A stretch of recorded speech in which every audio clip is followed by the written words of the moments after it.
Belt Conference on ESPN as we welcome you to Center Park Stadium in downtown Atlanta today. The 8th all-time meeting in this Sun Belt Series as the ULM Warhawks have come to town to take on the Georgia State Panthers. Panthers still have a chance to win the East Division. They're currently second, tied with James Madison. ULM 2-3 in the conference. They are in 5th place in the West. And good afternoon. I'm Matt Stewart, joined by Sam Crenshaw. And Sam, the Panthers have won 2 in a row. Defense has been lights out. They've won 4 of their last 5.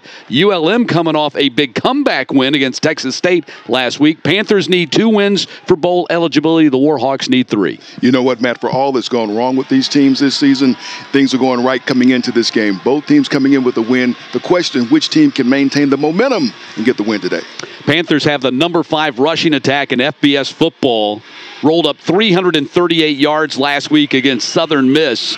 And regardless who carries the football, it's the offensive line that's getting the job done up front, led by their center, Malik Sumter. There's a veteran offensive line for Georgia State, and the guy in the middle, preseason all-conference selection, Malik Sumter, is the guy that makes it go. Watch for 62. Defensively against Southern Miss last week, the Panthers had 7 quarterback sacks, 12 TFL, and Jeffrey Clark had a monster game. They've been bringing the heat lately, and this is a guy the coaches love. They call him the junkyard dog. He does whatever needs to be done.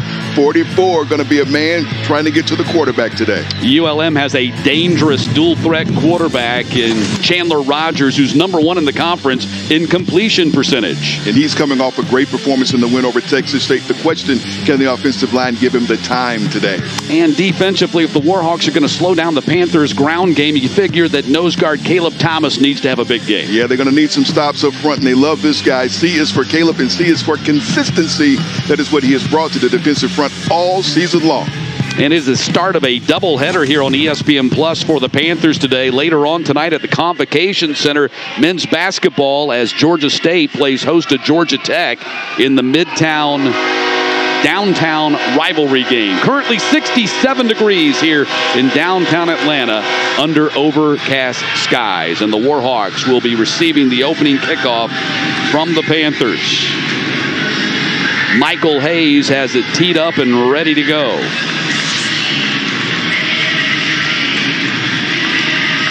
All-Red Luke and Boogie Knight, part of the all-name team, receiving this opening kickoff for the Warhawks. Going to go to the back of the end zone, so ULM is going to start at the 25-yard line. And our first chance to see Chandler Rogers today, Sam. He went for over 300 yards passing as they rallied from a 21-0 deficit last week against Texas State to beat the Bobcats 31-30. You take a look at the numbers, right at 71% completion percentage, 1,900 yards passing, 14 touchdowns, and 6 interceptions.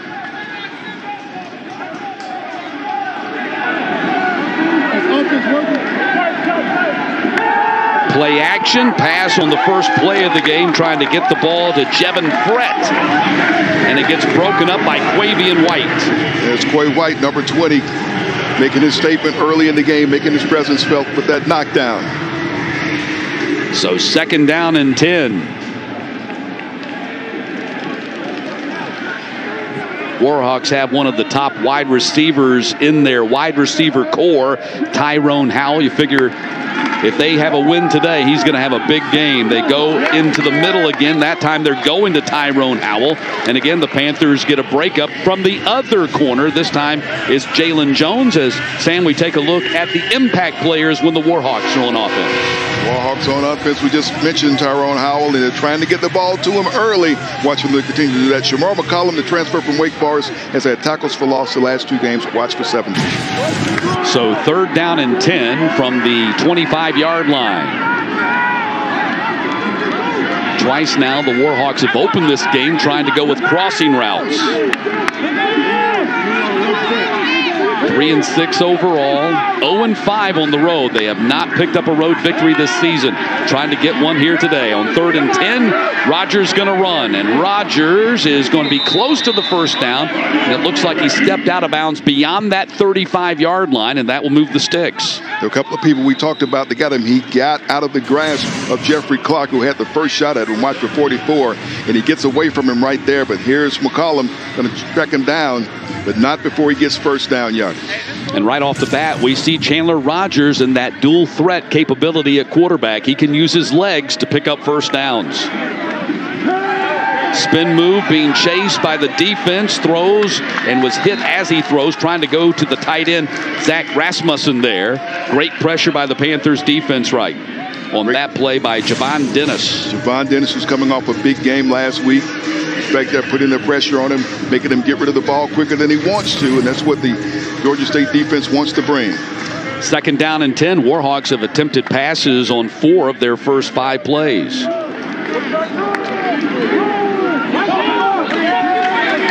Trying the running game, and Malik Jackson gets stopped right there at the line of scrimmage.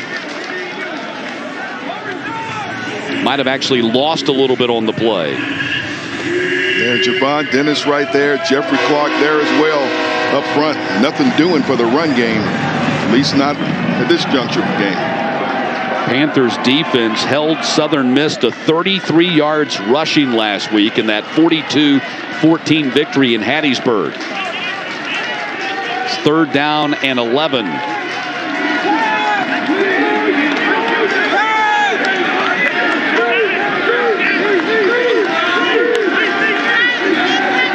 Rogers looks to the right, quarterback sack back at the 25-yard line. Got leveled by Shamar McCullum. We just talked about him. There's number 17. Tackle for loss. Big time. Watch for him. Boy, like he shot out of a cannon. McCullum with a big takedown on the sack for the game. Came on a little bit of a delayed blitz. Once the gap opened up in that offensive line, he shot right through it. And the Warhawks have to punt. Devin McCormick, 5th-year senior, on the punt, and Talik Williams standing deep for the Panthers back at the 34.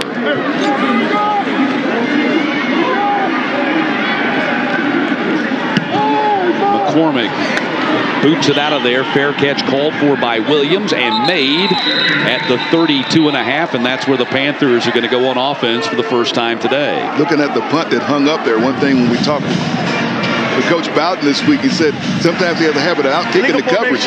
It's too far out. We got a flag. The end of the kick. First down. So looks like the Panthers are going to take the mark off at the point of the catch, so they'll move the ball up to the 38-yard line. Marshall Lewis is our referee today, and Darren Granger out there to run the offense. His next touchdown pass will put him number 2 on the Panthers' all-time touchdown pass list. He's got 56% completion, 1,600 yards passing, and also a great dual-threat quarterback himself. Run is Marcus Carroll, who had a career game last week against the Golden Eagles. He picks up 2 on the play. So Marcus Carroll with Tucker Gregg injured last week. Jamias Williams out for the season with his knee injury.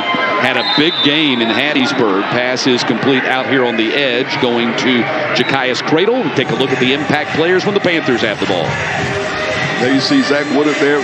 Defense he's got in the middle, doing big things for ULM. And Marcus Carroll, we just talked about him.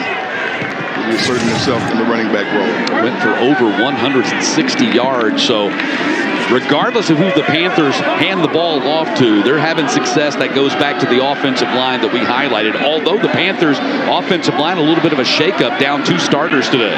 Pitch goes to Carroll, can't hold on to it, and he gets on top of it to avoid the turnover at the 48-yard line. He's going to be close to the first down, even despite the fumble. How about that? That's what we're saying. Even when something's going bad here, it ends up going wrong. He juggles it there, bounces, comes right to him. He's right there by the down marker. And they say he's got it. Chains are moving. Well, they haven't changed the down yet, but they do move the chain, so it is going to be first down for the Panthers at the 48-yard line.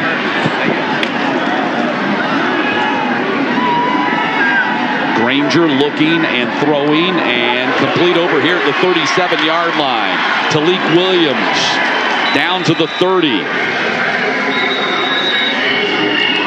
All right, watching Granger that time just kind of roll out and find Talik Williams. Of course, he's going to get more looks today with Robert Lewis being out. Look for him to make the most of it. 22-yard pickup. Ball at the 30-yard line.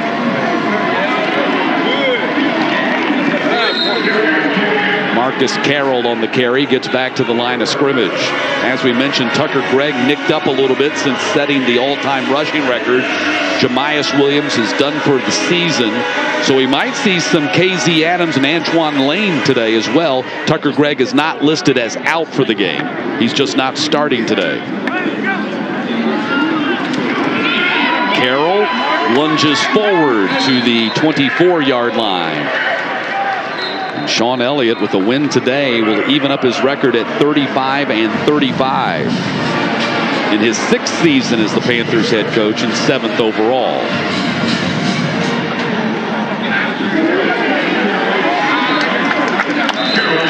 First down carry for Marcus Carroll.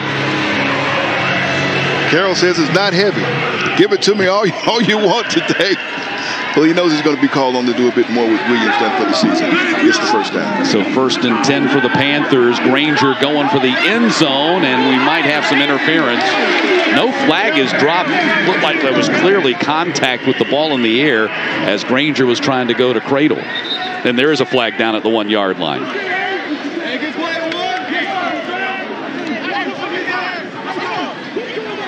Pass interference.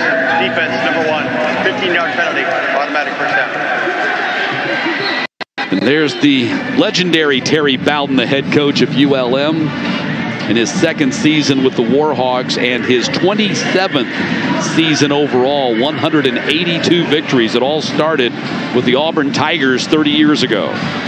One of that penalty made him say dadgummit. Just might have. So 1st and goal to go for the Panthers at the 4-yard line. Keeper Granger running for the pylon. He's going to get there for the touchdown. Darren Granger takes it in from 4 yards out, and the Panthers have the early lead. That's how you finish the drive. He had the opening just enough to run it in. Like you said, dual threat. He can do both of them. What a drive for Georgia State in this first possession. Michael Hayes on for the PAT. Cade Loggins, backup punter, is the holder, and Jack Bernstein, the freshman long snapper. And the Panthers have a 7-0 lead. Panthers go 62 yards on their opening possession. Granger takes it in. Georgia State up a touchdown.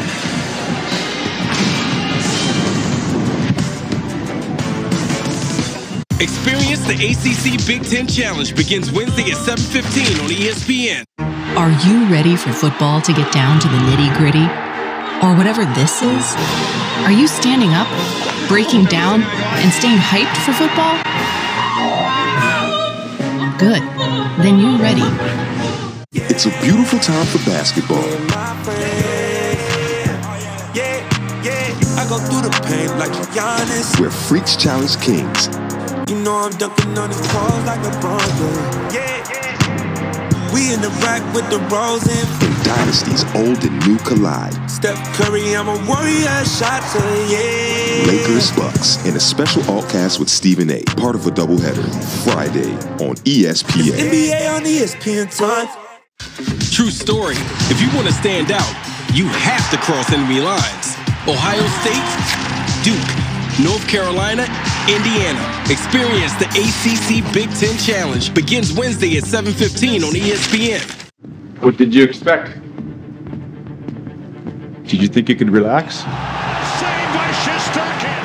Or had you convinced yourself some records were forever? That you'd seen everything there was to see? Or have you realized you can't look away and you don't know the future and that the game has never been better? That is hockey.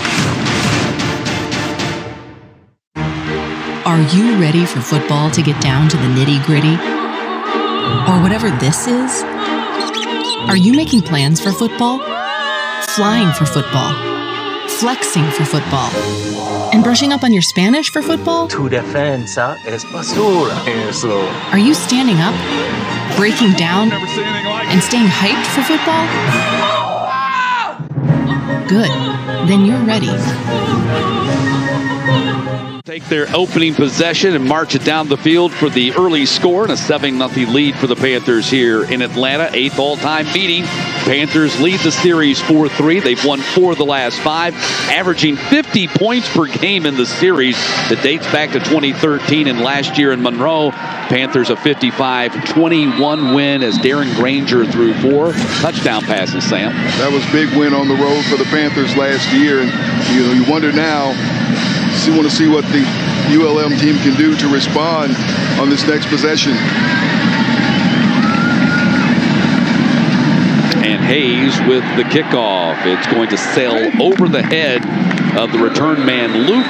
And so once again, the Warhawks are going to bring it out to the 25-yard line. Panthers did a really good job on defense. They have been lights out, as I mentioned, these last 2 games against Old Dominion and against Southern Miss. Pretty good offenses. They've just totally shut them down. And you saw what happened in the first possession for ULM. It was almost all pass, only 1 running attempt. Let's see if that changes this time. They try to at least get some form of ground game going. So the Warhawks only 2 yards rushing on that opening possession and 0 yards passing. Rogers goes to the air. He completes it out there at the 31-yard line and up to the 40-yard line. And Luke all the way across midfield, dodging tackles down to the 46. All red Luke making the catch and run. Yep, Tylon Dunlap finally making the stop, and here he is making the catch. Talk about yards after the catch, eluding the defenders, breaking some tackles there. So that was Dunlap. No, that was Thomas Gore that chased him down the field to make the stop for Georgia State. 29-yard pickup, 1st and 10 for the Warhawks at the 46. Malik Jackson runs away from the defense, and Jackson down to the 38, gets 8 on the play. And that was a big determined run for him. He's getting away from two of the stalwarts from the Georgia State defensive unit. Gets away from 40, Jordan Benzial, and then has 10, Ja'Cory Crawford, having to bring him down. But after a big game, it's going to be 2nd and short here. Malik Jackson, a former slot receiver that they transitioned to the running back position late last season, has had a pretty good year as a full-time running back, over 400 yards rushing. 2nd down and 1. Rogers throws out to the flats. That's complete for a 1st down to the backup tight end, Nolan Quinlan.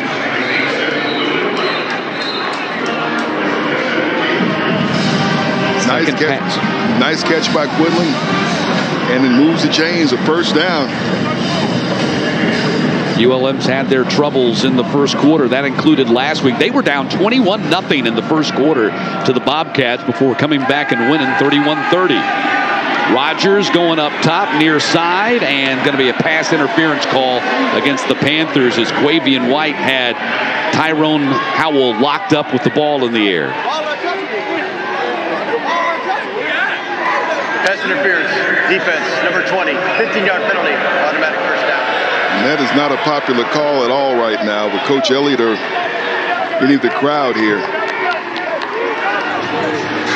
That will put the ball at the 19-yard line. 1st and 10 for the Warhawks. Quavian White with 11 career interceptions holds the Georgia State record. And Tavius Lane, the safety, right behind him with 10. The top 2 pass interception tandems in the entire country. 21 career picks between those 2 guys. 1st and 10 from the 19. Rogers, quick fire inside the 10-yard line and broken up, trying to squeeze it in a tight spot to Jevin Fretz. Tries to thread the needle, brings it kind of low, knocked away. Jalen Jones once again on the stop, one of the veterans of the secondary for Georgia State. Jalen Jones getting the start at cornerback today with Fryquise Brown out with an injury. Really good job coming over the back and getting that hand in front of the pass to knock it down. 2nd down and 10. Malik Jackson, a couple of yards on the play and no more. And a flag comes out late.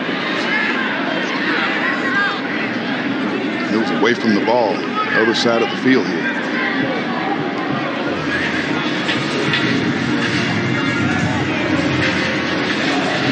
That's an odd call because the flag came out late. Yep. You would expect to see that flag dropped with the snap. Yep, that's usually a pre-snap. We're walking back. Coach Bowden, I'm sure, doesn't care for that very much. So the Panthers will accept that penalty. Still waiting to see where they're going to put the ball down. Actually, Sean Elliott's legal formation is going to decline it, I think. Penalties decline. It is 3rd down. So now it's going to be 3rd down and 10. And they walk back up. Well, probably about 3rd down and 9. So they take the play, which was a short gain by Jackson. So 3rd down and 9 with the ball at the 18-yard line.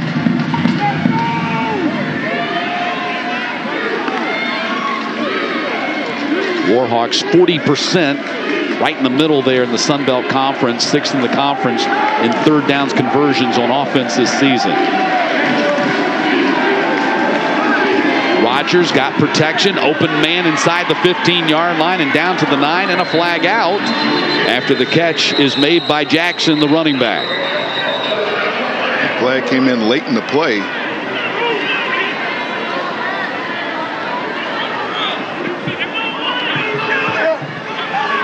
Seen quite a bit of laundry early in this game. Yeah, Jackson picked up 9 on the play. Let's see if it stands. Pass interference. Offense number 87. 15-yard penalty. Repeat 3rd down. So the pass interference is on Nolan Quinlan, the tight end. I didn't see it. I'm just guessing it was a pick. Must have been. Must have been. Let's see if we can find it here. He was actually, looked like he was holding Ja'Cory Crawford, the safety, which prevented Crawford from being able to come up and try to make a play on the catch by Jackson. So that pushes it back all the way to the 33, a monstrous 15-yard penalty. So now it's 3rd and 24 from the 33. Throws to Henry here, the running back, and Henry gets a little bit of it back to the 27. And now it's going to be 4th down and likely a field goal attempt situation for the Warhawks. There's Javon Dennis in on the stop. Big pressure coming in that time on Rodgers to get rid of it quickly. That was just a gigantic penalty. It took away a 1st and goal situation and pushed them back, and now they're going to have to try a field goal. This will be a 44-yard attempt from the left hash by Callum Sutherland. Brian Garcia is the holder, and Trey Corley is the long snapper. And the kick is on its way, and the kick is going to be good right through the uprights. A 44-yard kick by Callum Sutherland, and the Warhawks are on the board. 6:35 to play in the quarter. Georgia State leading by 4.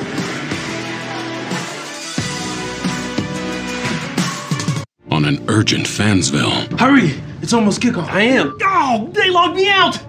What's the password? Okay, it's P23XR ampersand. I miss basic cable. Dr. Pepper, the one fans deserve. This the biggest bounce of the summer. Hey.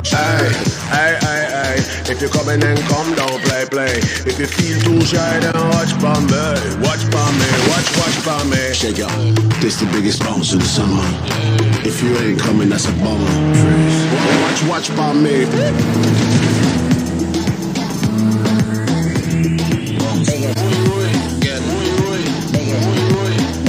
This the biggest bounce of the summer. It's time to vote for the Taco Bell Live My Student section.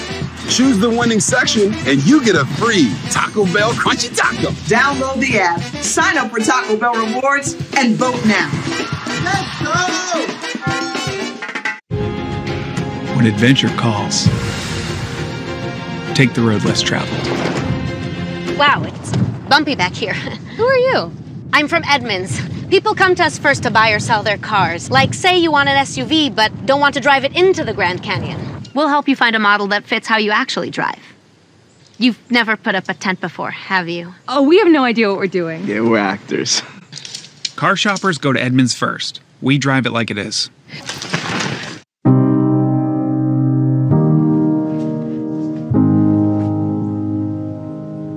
People's emotions, it's really hard to pick up on that.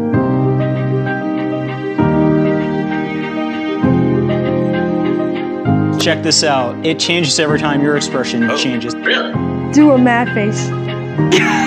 That's a brilliant idea.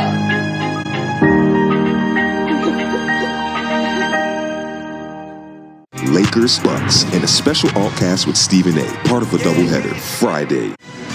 Panthers leading ULM 7-3 as the Panthers get ready to go back on offense. Got a stop on defense and a lot of help on that PI penalty, the offensive PI penalty. Darren Granger getting ready to lead the Panthers back out on offense, starting in his 21st game for Georgia State today. He's accounted for 41 touchdowns, and he's currently tied for second on the all-time touchdown pass record list with Dan Ellington. Dan Ellington.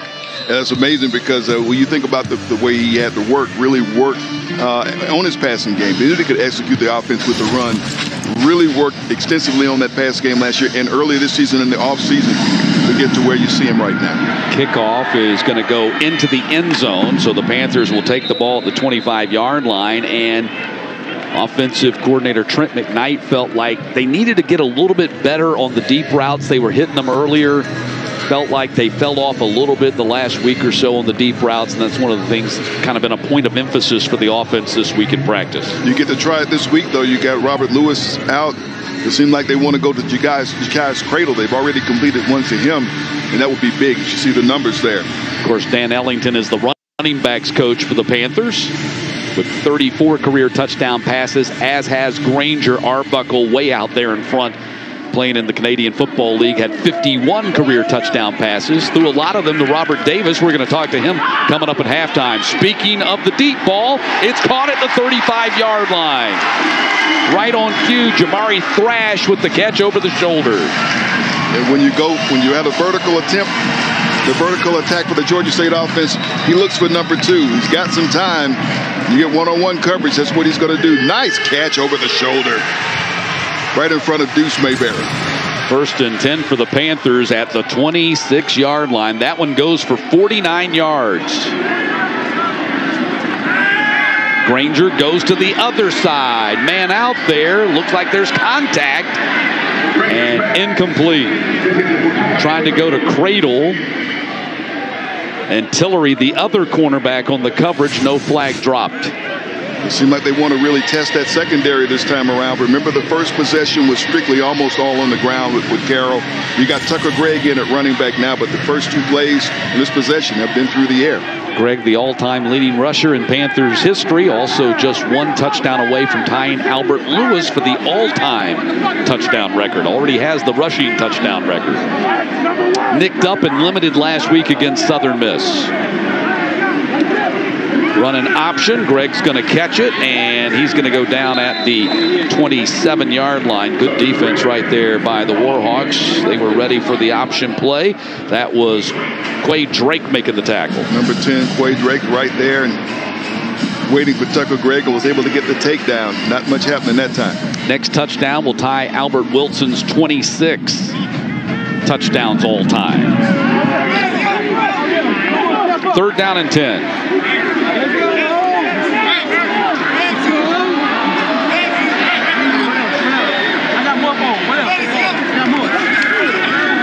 Granger looks to the near side. Nice catch, snagged out of the air by Thrash, and that'll be a 1st down for Georgia State at the 12.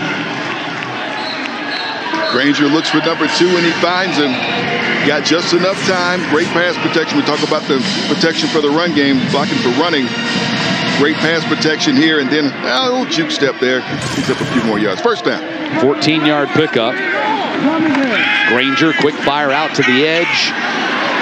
And Talik Williams got stripped of the ball, then got back on top of it. That's the second time the Falcons have put the ball on the carpet. The Panthers have put the ball on the carpet here today.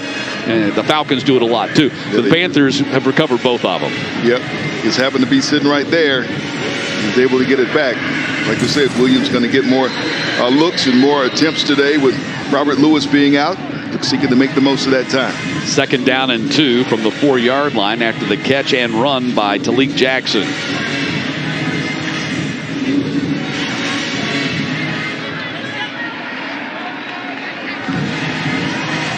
Four and a half to play here. Opening quarter, Panthers scored on their first touchdown possession of the game. First possession of the game, scored a touchdown. Now working on number 2 right here.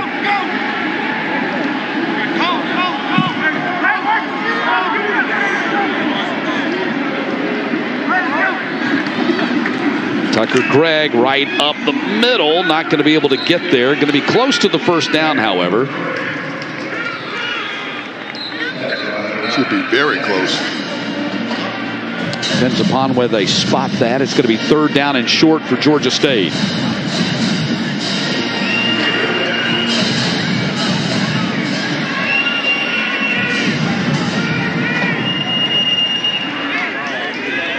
Granger barking out the signals right there, trying to draw ULM off sides.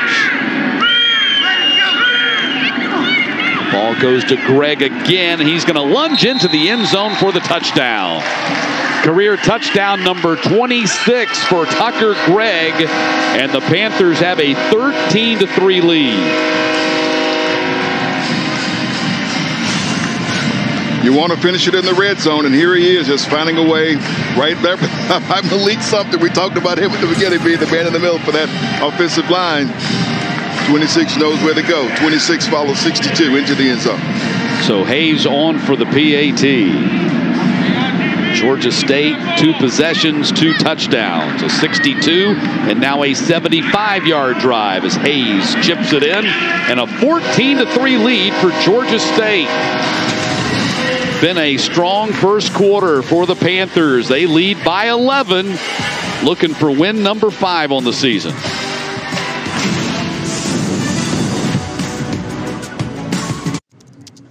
I was thinking of spending some time as Iron Man, with thrusters for feet and hands like cannons. Is that too much to ask?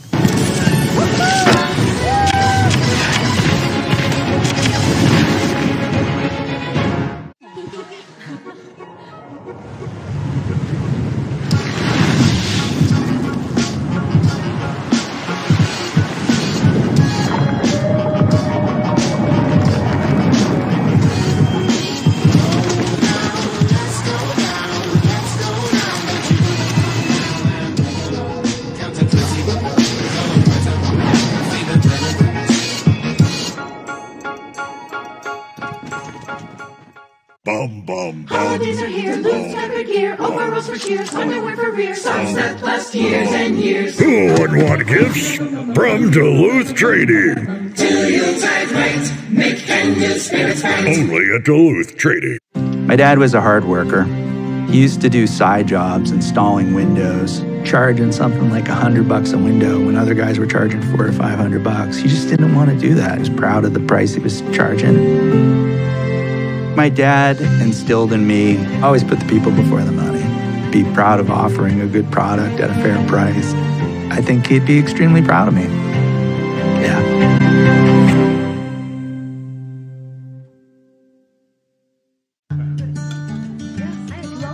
So, can I ring you up?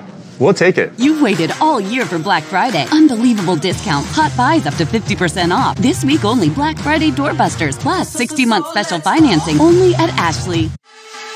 Come on, Cover Girls. It's time to turn it up. Exhibitionist Stretch and Strengthen Mascara. It's an instant lash extension effect. The best mascara I have ever used. Exhibitionist Mascara from CoverGirl.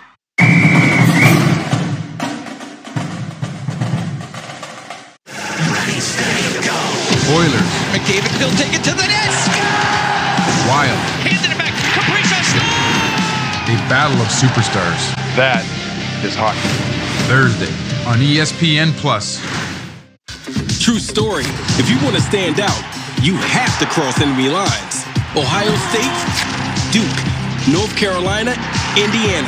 Experience the ACC Big Ten Challenge. Begins Wednesday at 7:15 on ESPN.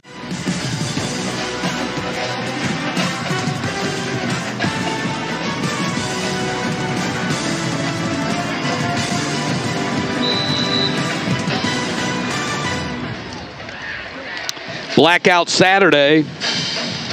Blackout Saturday continues here at Center Park Stadium and later on tonight at the Convocation Center. And Sean Elliott's going to be there watching the Georgia State men's basketball team take on Georgia Tech tonight. They got a lot of recruits in town this weekend catching the football game today. They'll take them across the street to the Convocation Center tonight for that big rivalry basketball game. They're calling it Midtown versus Downtown. And, of course, you'll be able to see it right here on ESPN+. Yep, and it's big for Coach Elliott to go and show off one of the newest athletic facility on campus and bring those recruits in and see it. And this is the start of the rivalry with Georgia Tech. Of course, in a couple of years, the two teams will meet in football. And so it's kind of a start of a countdown to that. Nice start to the day for Georgia State as they lead at 14-3. Warhawks going on offense for the third time today. They've been held to a field goal so far and 50 yards of total offense, while the Panthers have 122 already. Rogers to the air and complete at the 38-yard line. That goes to Bugs Mortimer.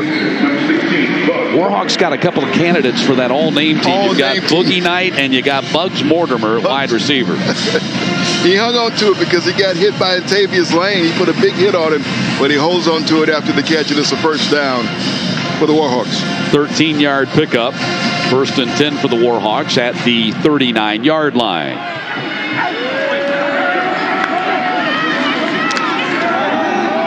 Handoff goes to Andrew Henry, and Henry stutter step up to the 47-yard line. Got 8 on the play.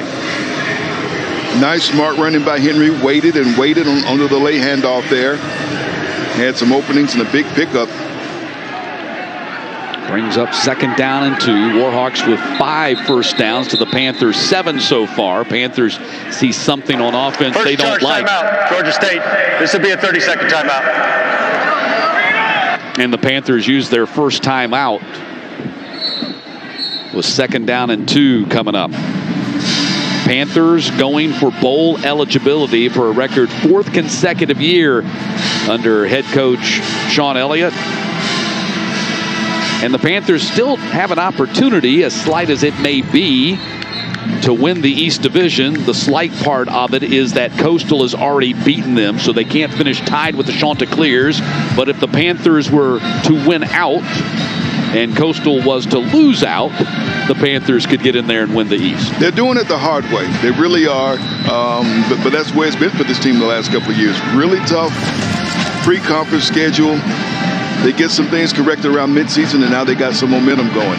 Even with some substitution on their offensive line, he was able to get things going. And Coach Terry Bowden still pitching bowl eligibility. That's a goal for this Warhawks team, but they would have to win their last 3 games in order to get there. They've been to only 1 bowl game in their history. That was back in 2012, the Independence Bowl. Second down and 2. And the handoff right in there. Going to be close to the first down, but I think a little bit short on the run by Henry.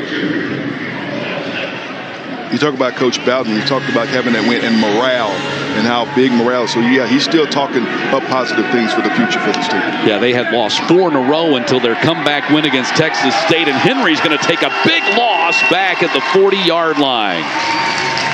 Quay White leading the charge for that Panthers defense in the TFL. Another one for this Georgia State defense. There's number 20 getting there quickly, setting the stage for it.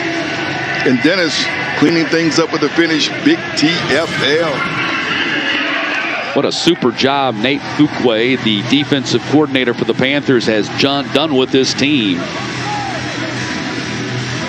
And the Panthers also with 20 takeaways, number 8 in FBS. That's been a big part of the story too, Sam. And they're just 2 off the record 22 they set last year. And still with 3 games to go in the season. McCormick punting again for the second time. Big high kick. Fair catch is called for by Williams and made at the 15-yard line. So the Panthers going back on offense as the defense will take a rest.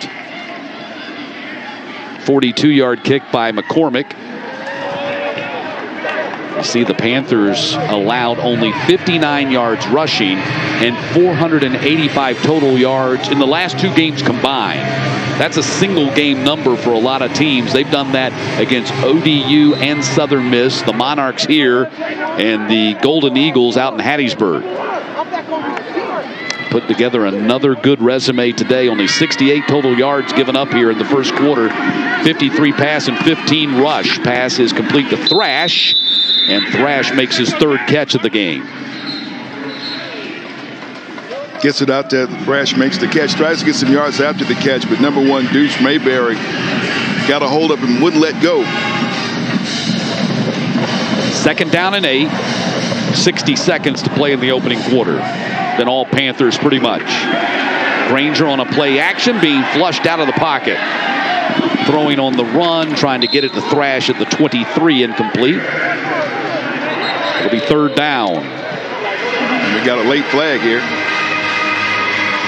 And the flag was dropped at the point where Thrash was trying to make the catch at the 23.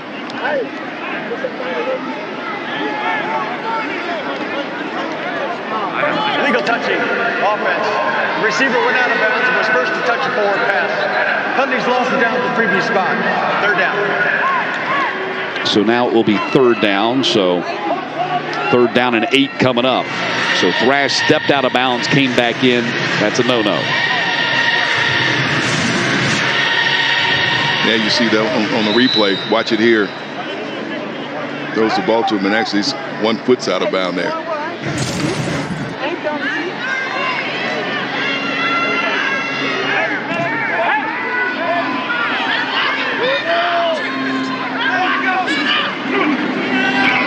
Granger, heavy traffic, runs out of it. Got a chance to pick up the 1st down, and does with a juke move.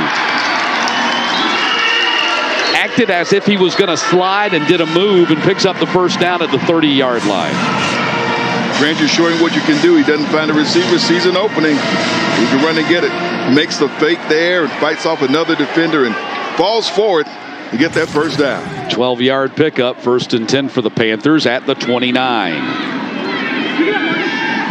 Granger throwing on the run and through the hands of his target at the 42-yard line, Thrash. Don't know if even if he'd caught it, he would have been able to stay in bounds. Down to 17 seconds to play in the quarter.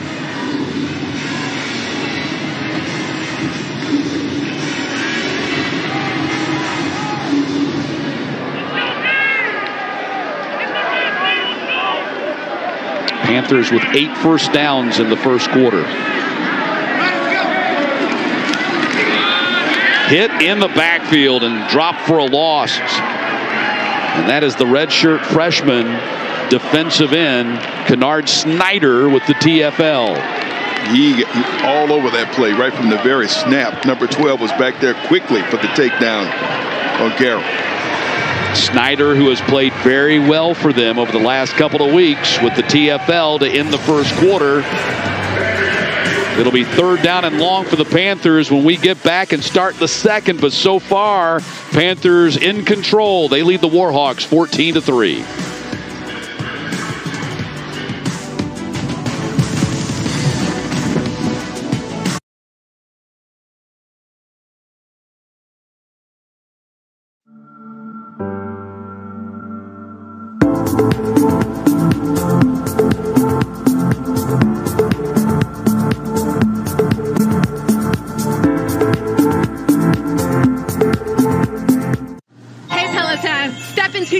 Let's go. Ah, you didn't come to work out. You came to outwork. Let's get it. Yo. Boom. 2 + 2 = 4. Come on, you got this. Everyday man's on the block. No challenge, no change. The ting goes. Let's go.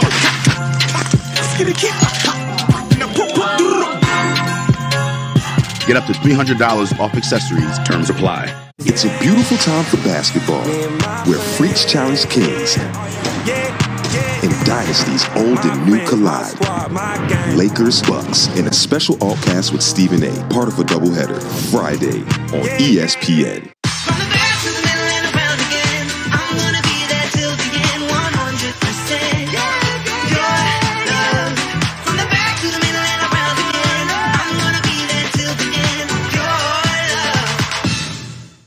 Are you ready for football to get down to the nitty-gritty? Or whatever this is? Are you standing up, breaking down, and staying hyped for football? Good. Then you're ready. I get skeptical when things seem too good to be true. You could say I'm a realist.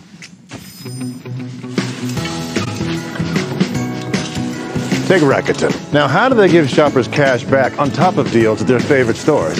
All that savings sounds like holiday magic. No, just good sense. Fantastic. Wonderful, Charlie. Love the ribbons. Far be it from me to tell you what to believe in, but I believe in Rakuten. What did you expect? Did you think you could relax? Or had you convinced yourself some records were forever? That you'd seen everything there was to see? Or have you realized you can't look away and you don't know the future and that the game has never been better? That is hockey. It's a beautiful time for basketball, I go through the pain like Giannis. where freaks challenge kings You know I'm dunking on his calls like a Bronco. We in the rack with the rolls in. and dynasties old and new collide. Steph Curry, I'm a warrior, shots Lakers Bucks in a special all-cast with Stephen A., part of a doubleheader, Friday on ESPN. NBA on ESPN time. Start of the second quarter, 14-3, Georgia State leading ULM. Special day for one of the Panthers' all-time greatest wide receivers, Robert Davis. They announced in between quarters he will be inducted into the Panthers Hall of Fame today, and we'll be talking to him coming up at halftime. Plus, we'll have first half stats and highlights and a look at the Sun Belt scoreboard as we are winding down towards the finish of this regular season. So 3rd and 12 for Georgia State. With the ball at the 27. Matt Stewart along with Sam Crenshaw. Thanks for joining us today. Regular season finale on a big doubleheader here on ESPN Plus. Men's basketball later on tonight. Granger going to the air, drops it off underneath at the 30-yard line, and complete to Aubrey Payne. How about that? But not going to be able to pick up the first down. It's going to be 4th down. Just sharp, but good to see an Aubrey Payne sighting. See him in the game, making an impact, not getting the first down that time, but great to see him on the field. He's been a big difference maker in this program. Yeah, 7th-year senior whose final season in the program has been hampered by injuries. But here on senior day, making the catch. Heavy rush, and the kick is blocked. Plucked out of the air. Drake going to take it in for the score.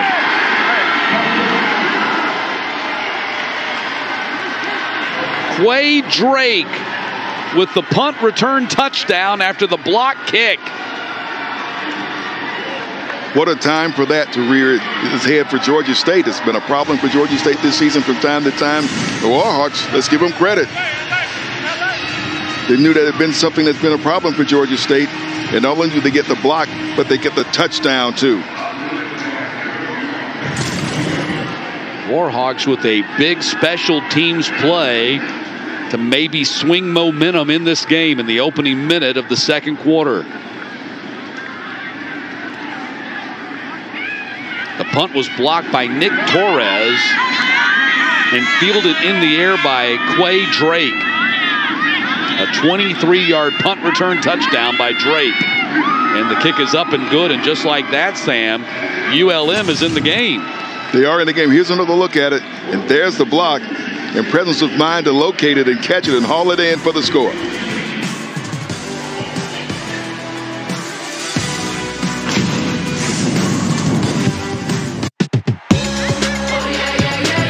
Feels like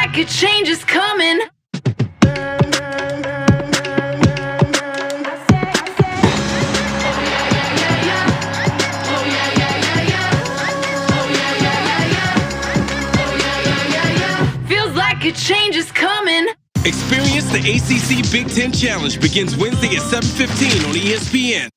True story.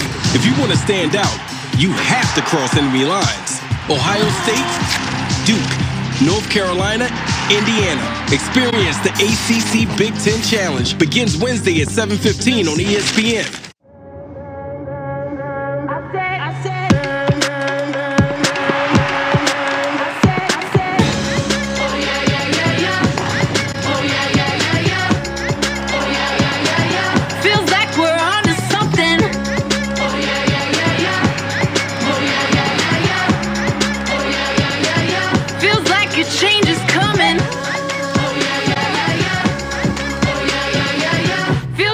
Change is coming.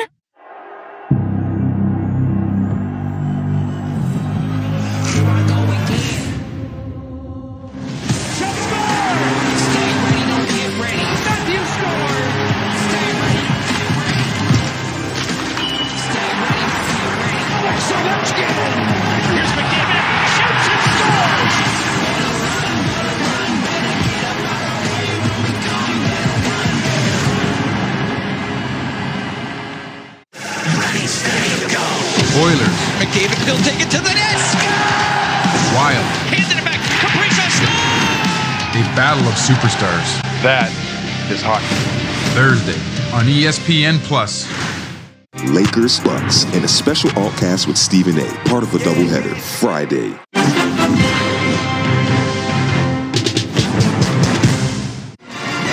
14-10, Georgia State on top here in downtown Atlanta. Game has changed dramatically with the block punt by ULM to get their first touchdown score of the day. Well, Matt, we talked about at the top which team could maintain the momentum. Both teams coming in here with wins last week. What could they do to maintain the momentum? If it's a special team that does it for you, let it be the special teams. It's got ULM back in this football game.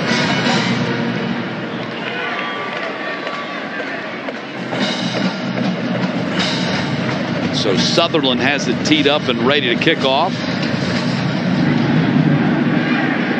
And ball goes into the end zone, so the Panthers will bring it out to the 25-yard line. Terry Bowden, been a fixture, one of the maybe the first family of football coaches in the entire nation. His father, Bobby.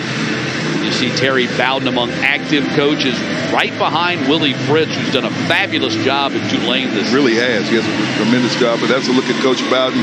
He knows the mission at Louisiana Monroe, what he has to do to help with this program. And it's a process. It truly is. Not unfamiliar with rebuild and reconstruction jobs. He did it at Akron in the fourth season with the Zips. Got them to a bowl game in their first bowl win ever. Granger going up top. And incomplete for Williams. And Jabari Johnson on the coverage may have picked up a PI.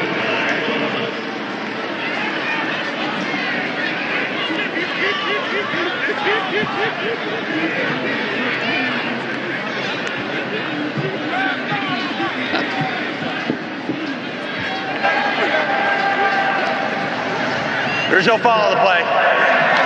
Jolton plays an incomplete pass. Second down. I think Coach is better with that. He's taking that headset off.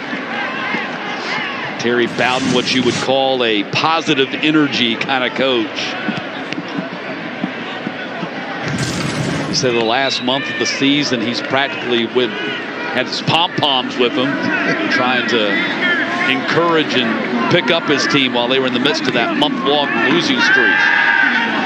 Granger, go route for Thrash, caught over the shoulder. What a job by Thrash. He never let on to the defender that the ball was coming in and just made a spectacular catch over the shoulder and picked up a PI on the Warhawks as well. What a catch by Thrash. Pass interference, defense, number 0. Penalty decline. Result of the play is a completed catch for a first down. Thrash with a great catch right over the shoulder of Luke Tillery. Watch this. Thrash never lets on to the ball's coming in until right there. 49-yard pickup. Ball is at the 46. Granger on the run down to the 30. Granger off the left side decided to keep it up, and Snyder Once again, number 12 in there with the stop for ULM. Second down and 5, ball at the 31. Granger going to take off up the middle. Zoom to the outside, step out of bounds at the 28. And let's see. He needed to get to the 26. Did he get to the 26? No, got to the 28. Going to be 2 yards short. And I don't know if he lost track of just where things were as far as the down marker. I just think he was concerned about that linebacker right there. That was Michael Batten, who was closing in on him fast. It's going to be 3rd down and 1.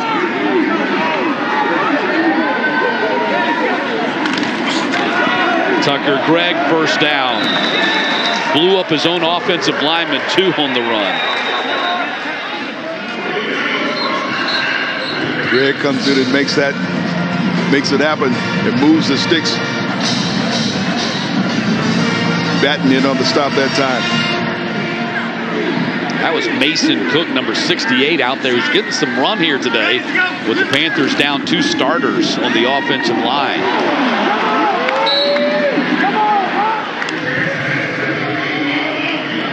Panthers without Travis Glover and Luis Cristobal today on the offensive line. So Jonathan Bass moving up, starting at right tackle today. Bryson Broadway moving over, starting at left guard, and Montavious Cunningham moving up and starting at left tackle. At least that was the game plan, although we're seeing Tucker Gregg on the run, and Gregg still pushing the pile down to the 18-yard line. I was going to say we're seeing Mason Cook get a lot of time at left tackle today. Cook, the redshirt sophomore out of Columbus, Georgia, making the most of his time. And there's everybody getting a push in right there. Tucker the trucker.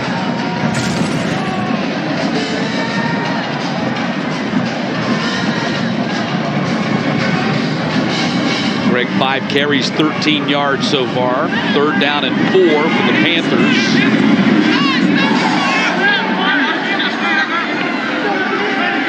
Six of 7 on 3rd down conversions in this game. Granger fires. That's another 3rd down conversion. Cradle with the catch and a first down for the Panthers at the 9. We talk about the changes with the offensive line, but he's still able to do the same things that he's been doing throughout the season. That time the completion to Cradle for another first down for Georgia State. First and goal for the Panthers from the 9-yard line. Gregg right up the middle. Touchdown, Tucker Gregg, as he takes over sole possession of the Panthers' all-time touchdown record. That is number 27 for him.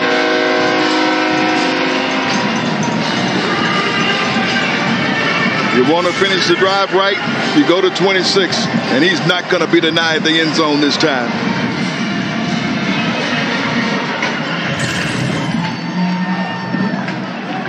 Third touchdown of the day for Georgia State. They have scored on every one of their possessions except for the one that turned into a score for ULM on the punt block. Gregg right up the middle. 21-10 Georgia State.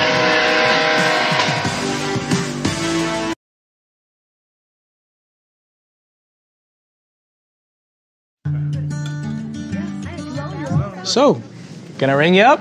We'll take it. You've waited all year for Black Friday. Unbelievable discounts, hot buys up to 50% off. This week only Black Friday doorbusters, plus 60-month special financing only at Ashley. With Daisy sour cream, every bite gets better. Every dollop, every squeeze, every moment together. Pop it up, pick it up. You can never get enough when you do $1 for Daisy. Good food tastes better with $1 for Daisy. Do $1, do $1, yeah. Everything tastes better with $1 for Daisy. Hey, Peloton, step into your power. Let's go. Ah, you didn't come to work out. You came to outwork. Let's get it. Yo. Boom. 2 + 2 = 4. Come on, you got this. Everyday man's on the Hey, block. Beats, no challenge, no change. The ting goes. Let's go.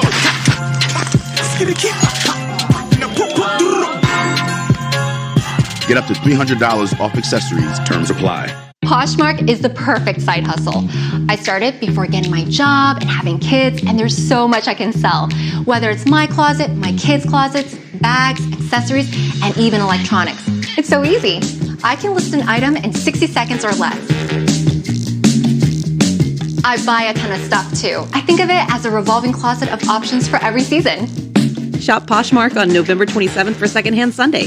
Save up to 70% off top brands this holiday season. Who blinks first? Visit theheismanhouse.com and see if it's you. Think you can take down a Heisman legend? Prove it at theheismanhouse.com. Big day for Tucker Gregg on senior day. He scored 2 touchdowns today. Sam now has the Panthers' career touchdown record going by Albert Wilson. And he's done it the hard way. This guy's earned everything he's gotten with this program. Just from his origins, walking on, special teams, getting to be a regular starter, and just showing the work ethic and the dedication and commitment. When you talk about the coaches, I can't say enough about Tucker Gregg. 6 carries, 22 yards today. Final home game for Tucker Gregg in his career. I think he's got a shot at the National Football League, kind of as a niche player, a special teams guy, fullback, H-back kind of guy. There might be a place for him in the league. He's one of those guys you hear about. You know, you see him make a team and he ends up making plays and just doing whatever needs to be done.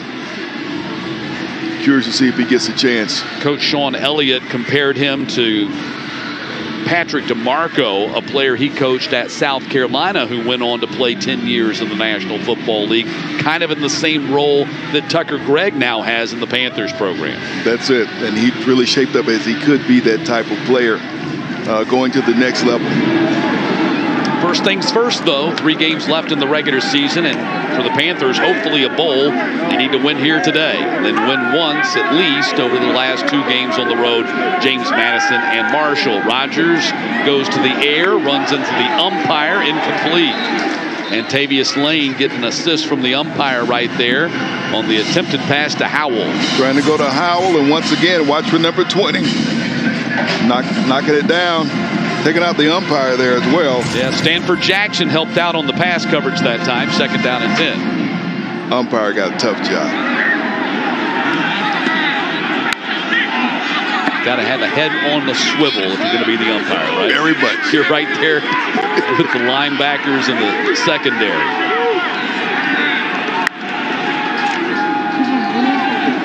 Rodgers quickly goes to the tight end.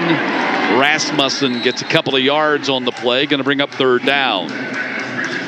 40, Jordan Benzial there on the coverage, just grabbed hold of him and wouldn't let go.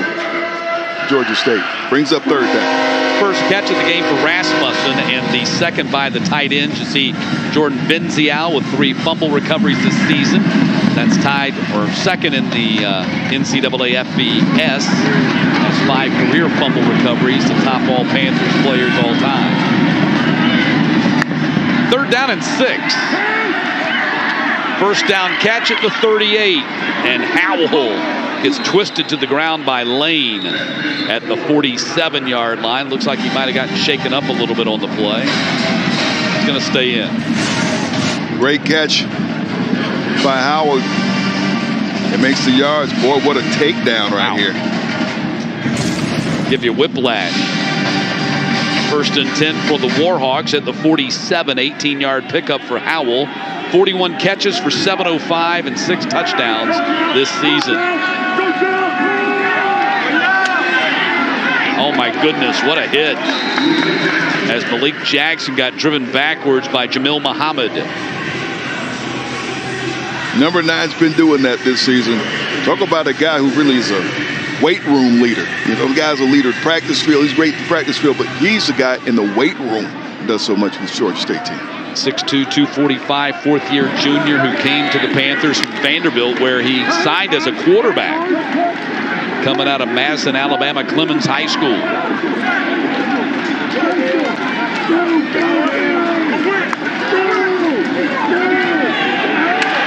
Rogers going to try to run out of there, and he's going to be caught by Benzial, who stopped him at the 50-yard line. Georgia State line bringing the pressure once again. And we wondered how effective Rogers would be if the offensive line could give him that time. And pocket broke down that time. Really got to spy a guy like Rogers. Got to keep somebody with eyes on him at all time so he can't release and run for a first down. Panthers did a good job right there. It's 3rd down and 7. Heavy rush. Rogers gets it out of there and incomplete at the 27. It looks like we might have a PI on Lane. Going to Howell, and Lane had him tied up over there on that far sideline. Yeah, let's see what the call is here.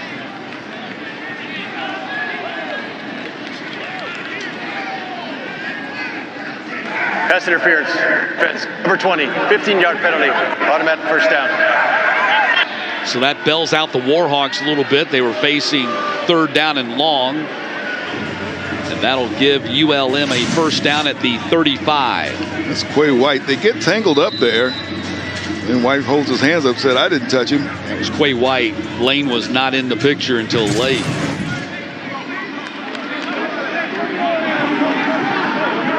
White, 5th-year starter. He started since his true freshman season out of Greer, South Carolina High School. And great pursuit by the Panthers up front. And Javon Dennis getting it done. Nothing doing on that play. They figured that one out right from the start. Dennis right there in the middle. TFL for Javon Dennis. 2nd down and 12.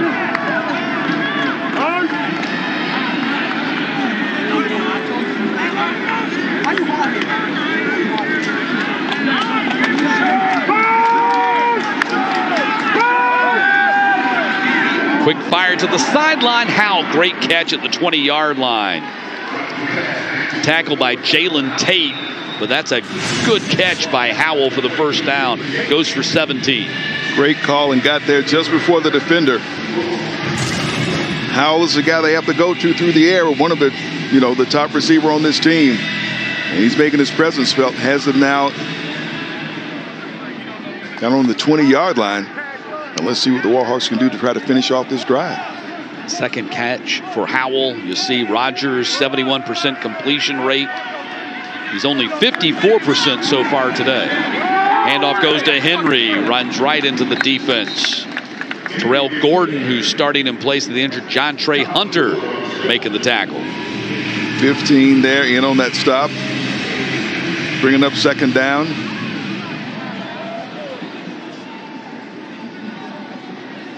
Gordon Jr. out of Phoenix City, Alabama, played at Central High School there. Played for Jamie DeBose. Was a state championship head coach there at Phoenix City. Went to Lowndes and now back in Alabama. Rogers throws complete to Rasmussen, and he gets driven back by Benzial. 4-0 is right there on the spot. Making a big stop. Now it's going to be 3rd down and 9. Rewarded there with a hit, drives him back. Panthers bringing a lot of pass rush pressure. Warhawks 2 for 5 on their 3rd downs today.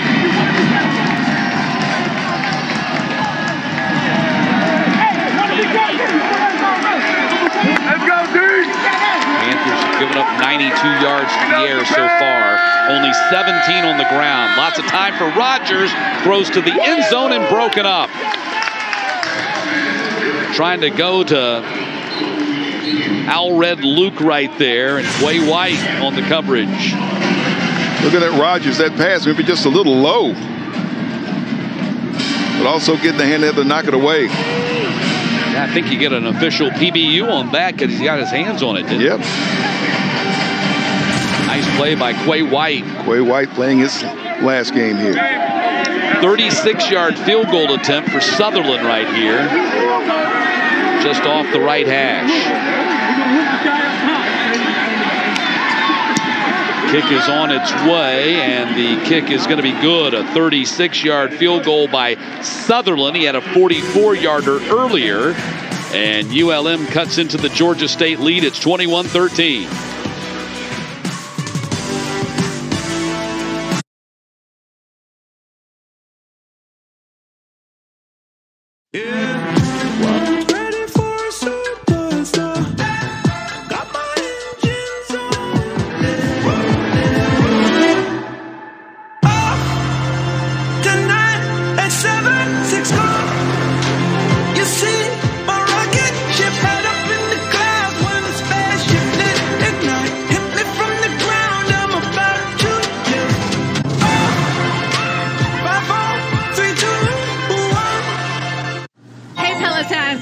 Your power. Let's go. Ah, you didn't come to work out. You came to outwork. Let's get it. Yo. Boom. 2 + 2 is 4. Come on, you got this. Everyday man's on the block. Beat, no challenge, no change. The ting goes. Let's go. Skitty kick. Get up to $300 off accessories. Terms apply. It's a beautiful time for basketball, where freaks challenge kings and dynasties old and new collide. Lakers Bucks in a special all-cast with Stephen A., part of a doubleheader, Friday on ESPN. Are you ready for football to get down to the nitty-gritty? Or whatever this is? Are you making plans for football? Flying for football? Flexing for football? And brushing up on your Spanish for football? Tu defensa es basura. Eso. Are you standing up, breaking down, and staying hyped for football? Good. Then you're ready.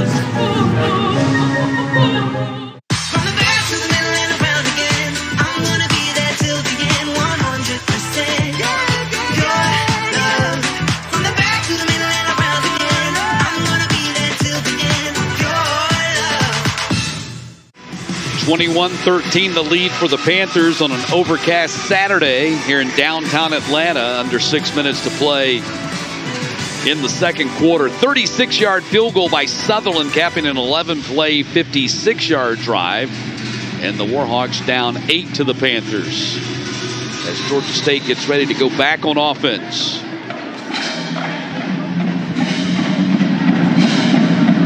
Panthers 1-2 in one-score games this season. Lost to North Carolina, lost to Charlotte, defeated Georgia Southern. And the kick will be non-returnable for the Panthers out of the back of the end zone. So Darren Granger will come out to lead the offense from the 25. Granger 9 of 13 passing for 149 yards. Rushed 4 times for 25 yards and a touchdown as well.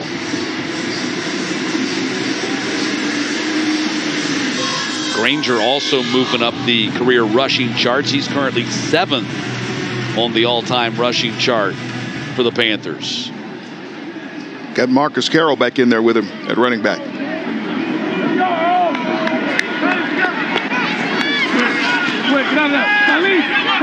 To the air and broken up at the 40-yard line.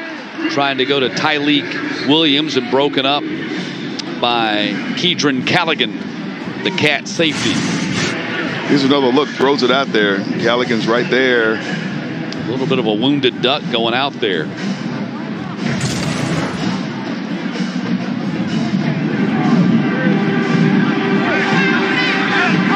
Warhawks have given up 149 in the air so far.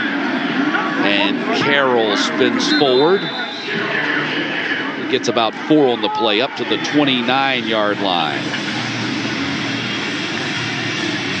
Carl Glass, sophomore out of Monroe, Louisiana, making the tackle. Get a good look at Carroll. There's some determined running inside, but here's third down. Sophomore out of Hatefield Charter here in the Atlanta area.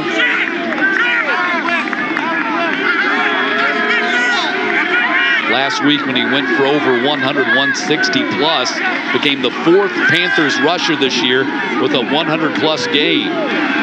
Complete. Ball goes to Amon Green. second tight end to make a catch for the Panthers today. It's going to be 4th down and 2. Did not get to the sticks. The Panthers will bring on the punting unit.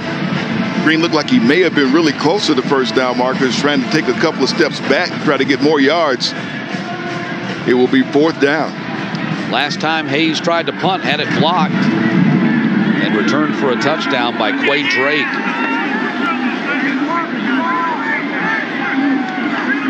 They come after it again with a heavy rush. This time a flag is out. So must be a pre-snap penalty here. Prior to the snap, substitution infraction, kicking team, 12 men on the field, 5-yard penalty, repeat 4th down. Well, it's not what Coach Sean Elliott wants to hear.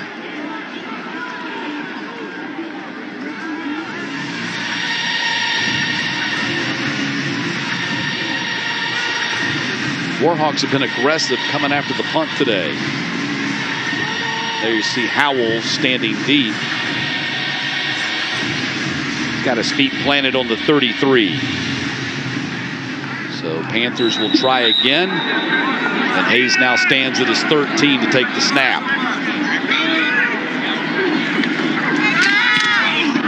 Line drive kick this time. Howell calls fair catch, makes it at the 40. And that's where ULM will go back on offense, a chance to pull even with a touchdown and a 2-point conversion. 31-23 with 4+ to play in the half. Say you're looking for the perfect present. You might try looking at the perfect place. A place with gifts that light up a face as well as a room. Where it's easy to find the brands they'll love and the advice you trust. That place is your local Ace. Around the block, what you need in stock with people who know their gifts. Get our best price ever by saving $180 on a Weber Genesis 2. And Ace Rewards members get free assembly and delivery on new grills. Ace is the place with the helpful hardware, folks. The Taco Bell Live My Student section is back. More free tickets, more free tacos. Now you get to decide which school wins. Vote for the Live My Student section on the Taco Bell app. Choose right and you get a free crunchy taco. Let's go!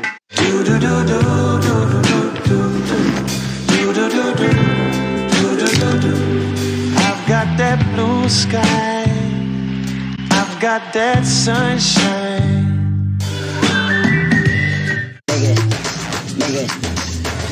This the biggest bounce of the summer. Hey, hey, hey, hey. If you're coming and come down, play, play. If you feel too shy, then watch for me. Watch for me, watch for me. Shake up. This the biggest bounce of the summer. If you ain't coming, that's a bummer. Watch for me.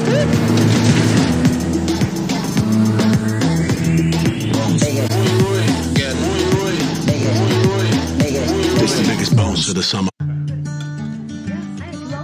So, can I ring you up?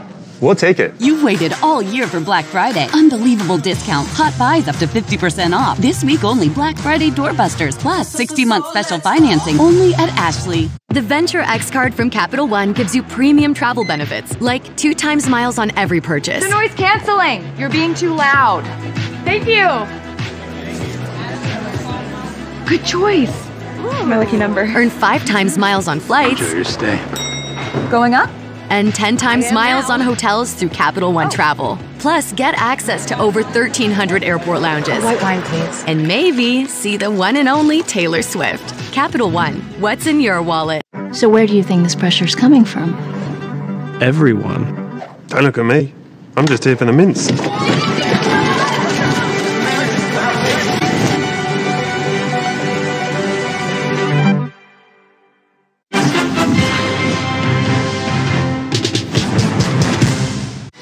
Sparkling jewel for the Georgia State Panthers, the brand new Convocation Center.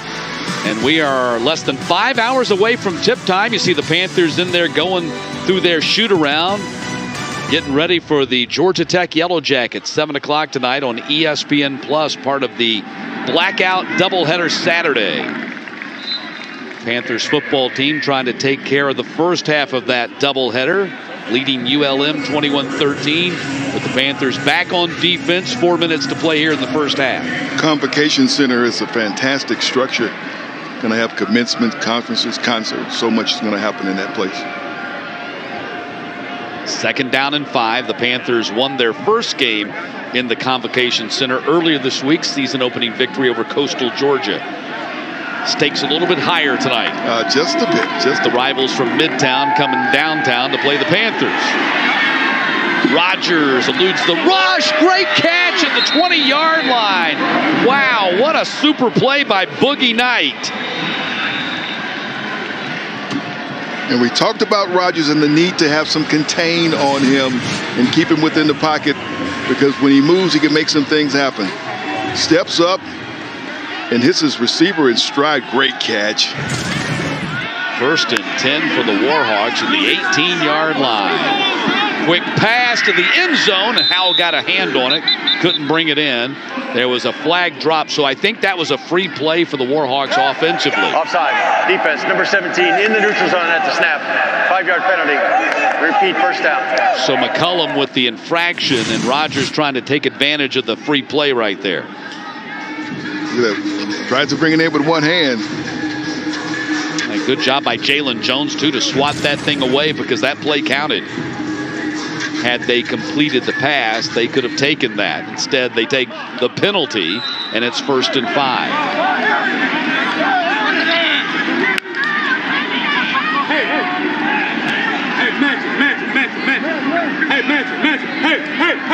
Rodgers 9 for 17, 129 here in the first half. Gonna keep it himself and cut back up and in inside the 5-yard line and down to the 4.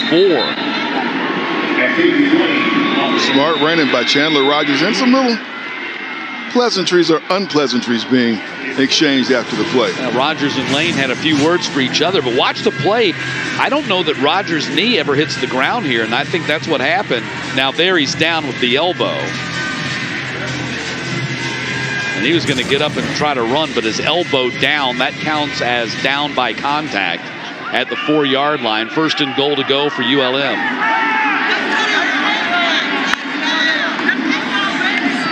Handoff. Henry into the end zone for the touchdown. Andrew Henry. 4-yard touchdown run, and the Warhawks have cut the Panthers' lead to 2. There's number 1 on this block and gets over the goal line for the touchdown. Let's see, they're going to go for the single point right here. Too early to chase after the 2. Callum on for the PAT.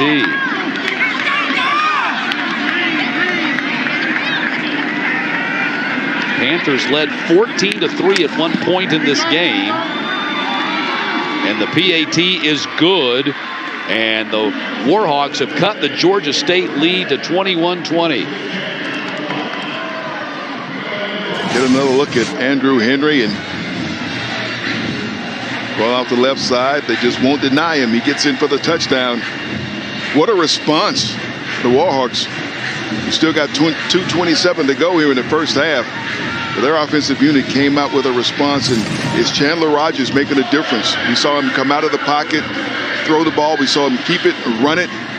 So say that he's really took it on himself to lead this offense. Yeah, you're exactly right. That drive was all about Chandler Rodgers. Delivered a strike to Boogie Knight down to the 17-yard line to set up. That was the centerpiece of this 4-play, 60-yard drive as Henry takes it in from 4 yards out. And now the Warhawks are right back in the game.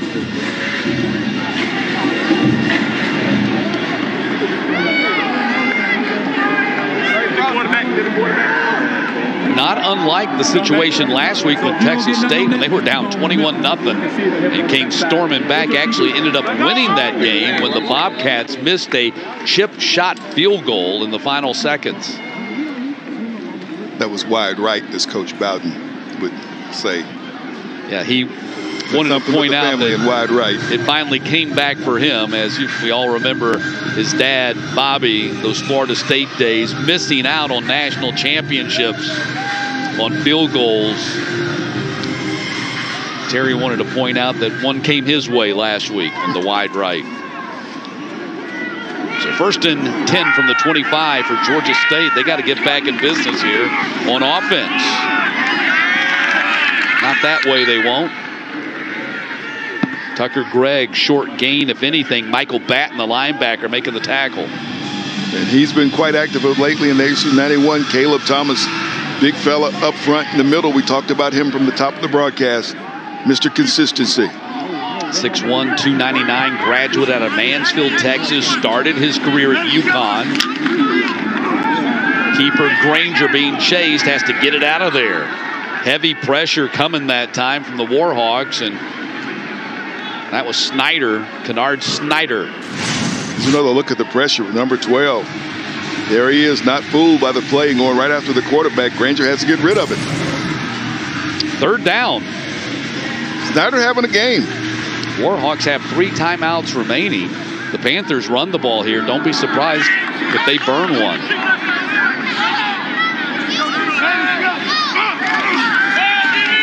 Granger setting up a screen. Ball goes to Tucker Gregg, and Gregg going to pick up the first down.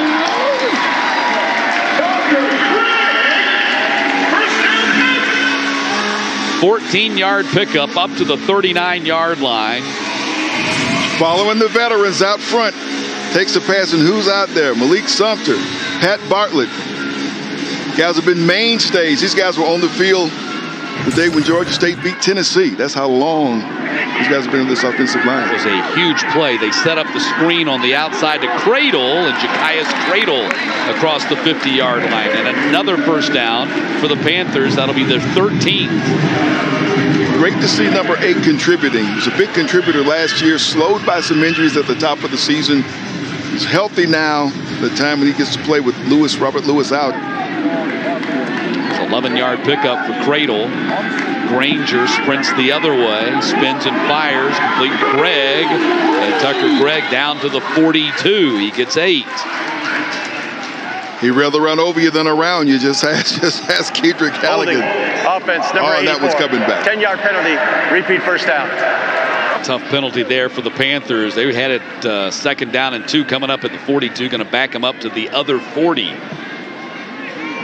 It may seriously diminish their chances of getting some more points on the board here before halftime.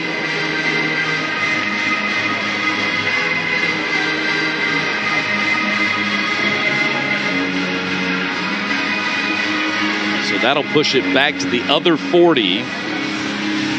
Make it 1st and 20. By rule, the ball will start on the snap.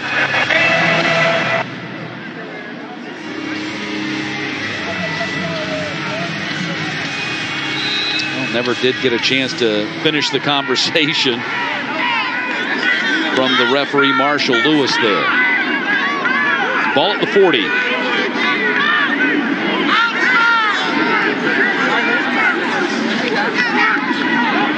Quick pass goes to Williams. Tyleek Williams, ball out, and the Warhawks have recovered it. 3rd fumble of the day for the Panthers, and the Warhawks finally got on top of one of them. Fitzroy Gardner. And the Warhawks going to have a chance to take the lead before halftime. Wow. Gardner comes away with the football. Take another look at it. Ruling on the field is the catch. Subsequently fumbled by the receiver and then recovered by the defense. First down, ULM. Michael Batten, the linebacker, came in there and put the helmet on the football after the catch by Williams. That's the 2nd fumble for Williams in this game. And there have been some fumbles by Georgia State. They've been flirting with it where the ball was still convenient close by. They were able to recover it themselves, but not this time. And here come the Warhawks. They got 1:17 till halftime, and they got the ball already in Georgia State territory. And you saw Fitzroy Gardner, when he got to the sideline, he gets to put on that P40 fighter jacket.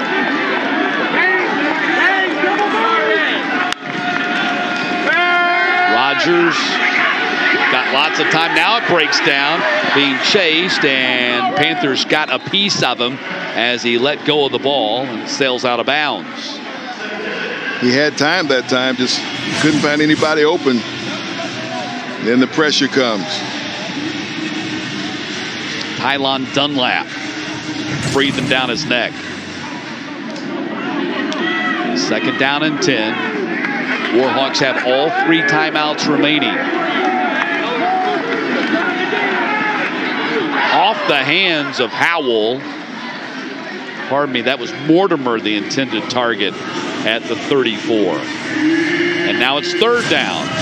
Rogers ran back and fired that one in. Mortimer couldn't bring it in. Brings up third down. That one had a little bit of hair on it. Came in hot. Warhawks 2 of 6 on third down conversions today. Probably need another 15 yards for a field goal attempt here. And in and out of the hands of his target at the 36-yard line. Catchable ball by Fret. And now it's fourth down. Let's see if the Warhawks punt here. I'm guessing that they will because they didn't burn a lot of time off the clock. Yeah, minute 2. Threw the ball every play. And that one, Fret, man, goodness. Hit him right in the hands. Yeah, they absolutely have to punt it right here. They'd give the Panthers a short field, needing maybe just 20 yards for a field goal. So McCormick is on to punt again. And Williams is standing at the 10 for the Panthers. McCormick, sailing ball taken by McCormick at the 9. He's going to run to the near sideline and be dropped at the 20. That's where the Panthers go back on offense with 52 seconds left in the half. And the Panthers have 2 timeouts remaining. So Williams gives them a return. And let's see what you do with this time. You just want to try to see if you can get in scoring position. You got 52 seconds to try to get some points here before you go to the locker room.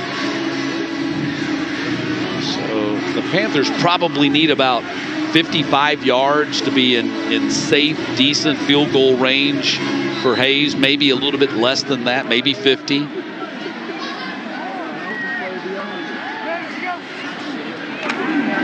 Heavy rush. Granger going to take a sack, and that's Caleb Thomas, who drops him back at the 10-yard line.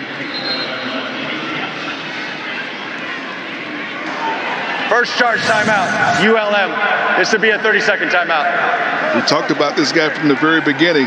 Please reset the game clock to 47 seconds. 47 seconds. And what a time to get it, Matt. And interesting, the Warhawks call a timeout. They're now thinking we can get the ball back. Trying to milk every second and scoring opportunity out of this half. But also, what do? If you get Georgia State to third down to fourth down and you force them to punt, you know what you've already done on special teams today. Already blocked one and taken it in for a touchdown. You want to give yourself another chance to do that here before you go to the locker room. And the Panthers have not done a great job of protecting the football today. 3 fumbles, 1 that they've lost. The last fumble did not hurt them. So second down and 18. Stick around. Coming up at halftime, we're going to talk to Georgia State Hall of Famer Robert Davis. Granger eludes the rush and runs out of there up to the 30-yard line, close to a first down. Picked up 18 on the play, and now the Warhawks will not call a timeout right there.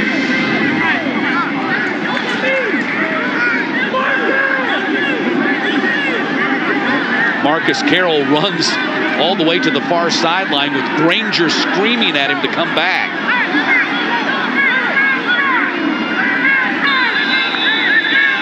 And now the Panthers have to call a timeout right there. Timeout, Georgia State.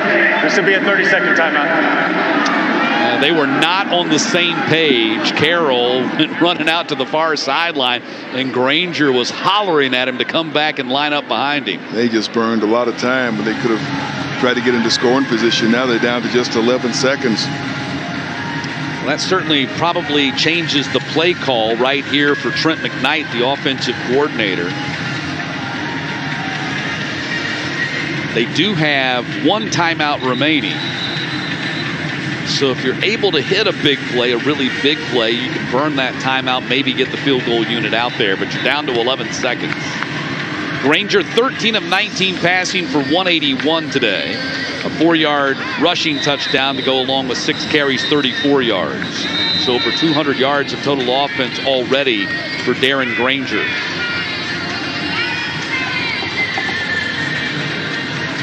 He would have loved to have had some of that time back on the clock. He had to burn while Carroll figured out where he was supposed to be on the field. So 3rd down and 1. And Carroll gets a handoff. And Carroll up to the 43-yard line on what might be the final play of the half. Batten on the tackle. 3rd and final charge timeout. Georgia State. This will be a 30-second timeout. Well, they're going to take a shot.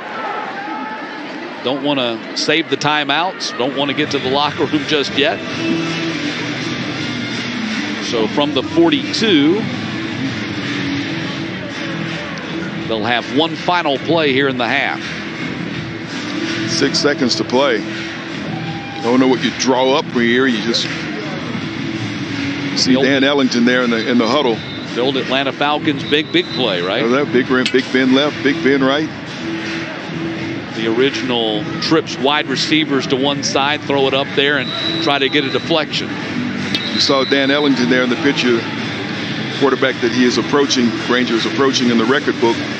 Yeah, he's tied with him, just needs one more touchdown pass to pass by his running backs coach. And they'll have a 4-man rush here, and the Warhawks will drop 5 really deep.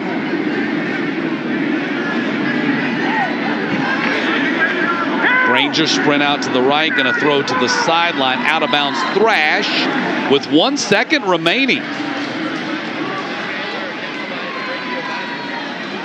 So they're going to put the ball down at the 46. That maybe gives Granger a little bit better opportunity to get the ball to the end zone on the throw. Here it is. Throw it out and watch that clock now. He gets out of bounds with 1 second. That could be big. Well, look at the alignment here for the Warhawks. They've got 5 DBs back standing on the goal line.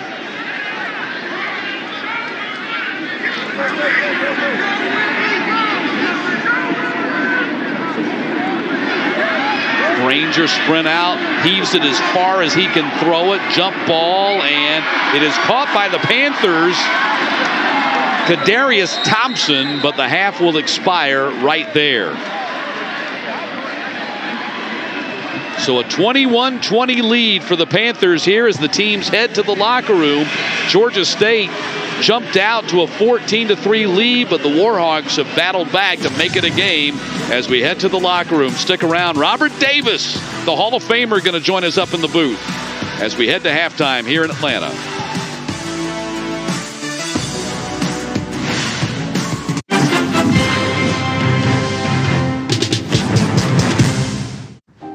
So where were we? The playoff. Only a handful of teams remained, hailing from kingdoms far and wide across the college football land, all vying for a spot in the playoff. Soon, they would take part in an epic playoff battle for the right to call themselves national champions. And then what happened? We'll find out soon.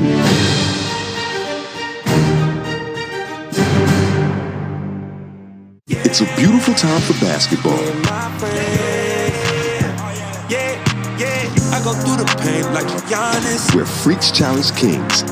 You know I'm dunking on these calls like LeBron. We in the rack with the rose and Dynasties old and new collide. Steph Curry, I'm a warrior, shots Lakers Bucks in a special altcast with Stephen A. Part of a doubleheader Friday on ESPN. NBA on ESPN time. It's a beautiful time for basketball, where freaks challenge kings and dynasties old and new collide. Lakers Bucks in a special altcast with Stephen A. Part of a doubleheader Friday on ESPN.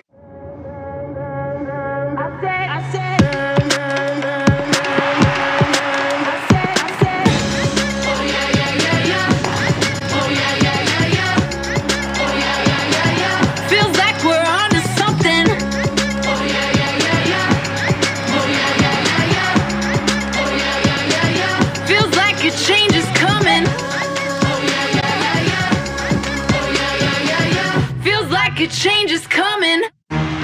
Are you ready for football to get down to the nitty-gritty? Or whatever this is? Are you making plans for football? Flying for football? flexing for football? And brushing up on your Spanish for football? Tu defensa es basura. Eso. Are you standing up, breaking down, and staying hyped for football? Good. Then you're ready.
Welcome back. Halftime in Atlanta. Georgia State on top of ULM by a score of 21-20. Joined up in the booth by Georgia State Hall of Famer Robert Davis. Congratulations.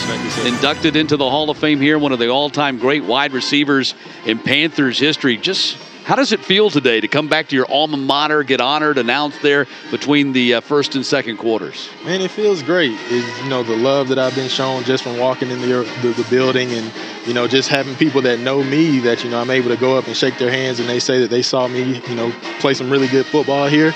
I mean, it's a very humbling experience. Now, you came out of Northside High School. Did you ever imagine that you would have this kind of career at Georgia State and go on to play in the National Football League? I mean, I came from high school where I caught 7 passes my whole football career there. So, it was a blessing to be able to come here and be able to perform at the level I was able to perform at. Like I said, it's a blessing from God. I'm able to thank my family because they were the ones who supported me, even in those years where I wasn't catching a lot of passes there in high school. But, I cannot say that I foresaw the career that I had here, but it was a blessing. Now, you came from Northside Warner Robins, as you mentioned, a great football program in the state of Georgia, a run-heavy football program. What gave you the confidence that you'd be able to do this at the collegiate level? Maybe not a Hall of Fame, but at least just catch the ball.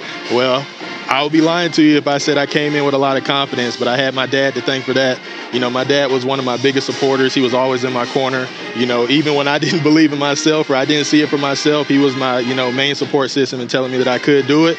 And then, after a while of, repetitions and seeing myself be able to do it, I started to believe him a little bit. So I was able to, kind of take that and run with it.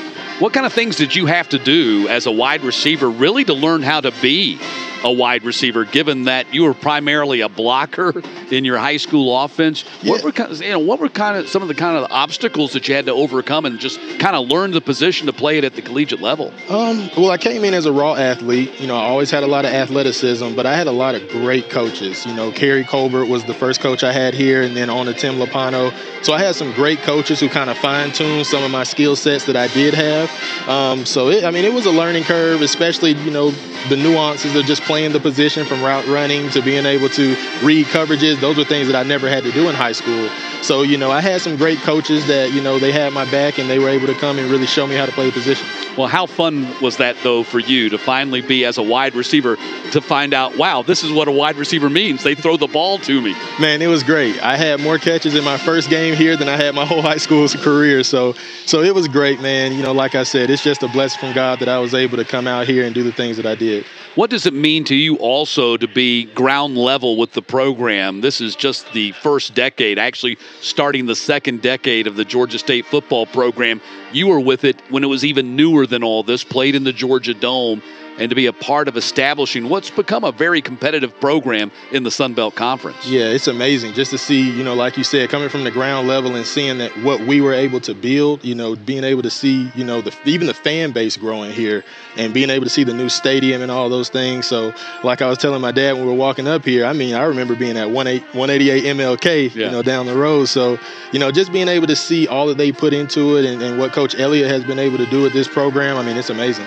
Well, you played in the Dome, and this is your third game back here at Center Park Stadium. Later on tonight, the Convocation Center and the Georgia State men's basketball teams playing Georgia Tech. Are you amazed by the growth of the Georgia State program? Yeah, it's come a very long way since I've been here, and that's just over a 5-year span. So I can only imagine what it's going to be like 10 years from now.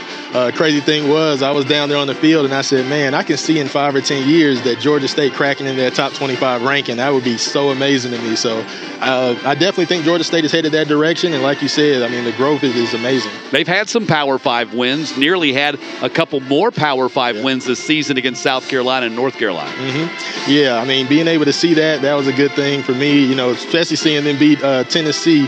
Going up there and doing that, I watched the game from first quarter kickoff to the ending of the fourth quarter. So that was just a really good experience. You go to the National Football League. You play 3 seasons in the league. What was it like when you got in the locker room there with the Washington team and you said, I'm from Georgia State? It was quite the hurdle to come over, just coming from, a non-Power 5 school and being able to go out there and say, okay, well, now everybody that I'm playing against was at the top. They were at the top in their division or their conference. So that was quite the adjustment. But I think that once I got everything going, and like I said, just from coming into college and having to learn, when I started to learn the nuances of the game, I really started to pick it up. Had some unfortunate injuries, but, it was a blessing from God just to be able to go and experience that and, be able to, have my family here with me and, letting them experience that journey as well. Final thing, your family is all here with you. I know they're very proud of you. What are you doing now? So I'm a life insurance agent up in Texas. So that's what's taking up most of my time now. I really love doing that. Just kind of took that burning desire to compete from football and kind of took it over into the life insurance game. So now that's what I'm doing, and I've been very competitive with it. Well, Robert, congratulations on being inducted into the Georgia State Hall of Fame, and best luck and continued success to you in your future. Yes, sir. Thank you. Robert Davis going into the Hall of Fame with the Panthers. It's halftime here in Atlanta with Georgia State on top, 21-20.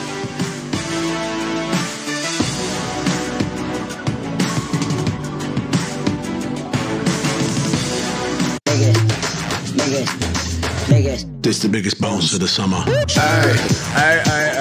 if you come in and come down, play. If you feel too shy, then watch for me. Watch for me. Shake up. This the biggest bounce of the summer. If you ain't coming, that's a bummer. Watch for me.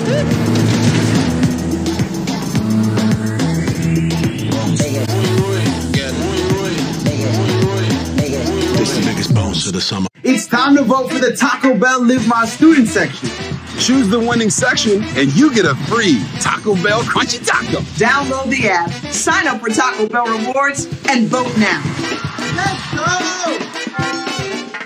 On an Urgent Fansville by Dr. Pepper. Hurry! It's almost kickoff. I am. Oh, they logged me out! What's the password? Okay, it's P23XR ampersand. Dude, the caps lock is on! Ah! How much time we got? I missed basic cable. Here we go. Almost there. Oh no, I got the spinning wheel. Fanstown by Dr. Pepper. This commercial. Game hasn't started. They play these too much. Dr. Pepper, the one fans deserve.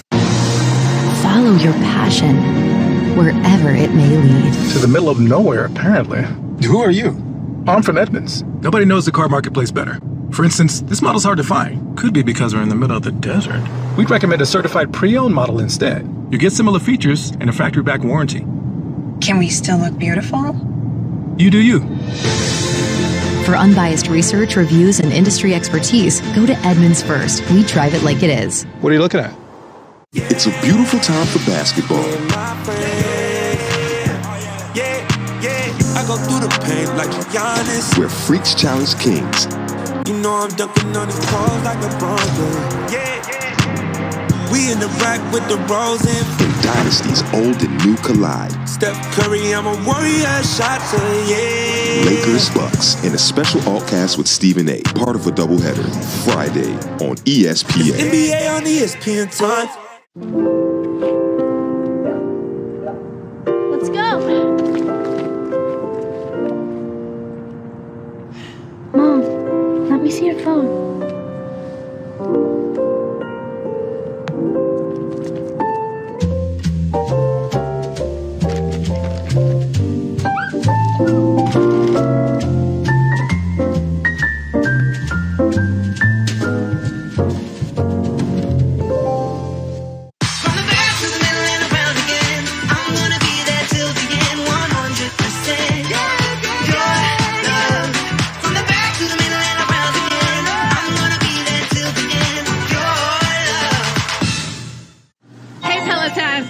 Your power. Let's go.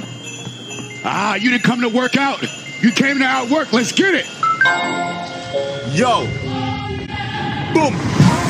2 + 2 = 4. Minus Come 1, on, you got this. Everyday man's on the block. Beats, no challenge, no change. The ting goes. Let's go.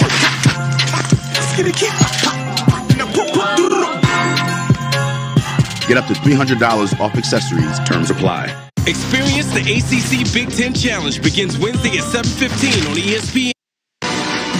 Welcome back, Center Park Stadium. Halftime, Georgia State on top, 21-20. Stick around. When we get back, we'll take a look at highlights, stats, and the Sun Belt scoreboard.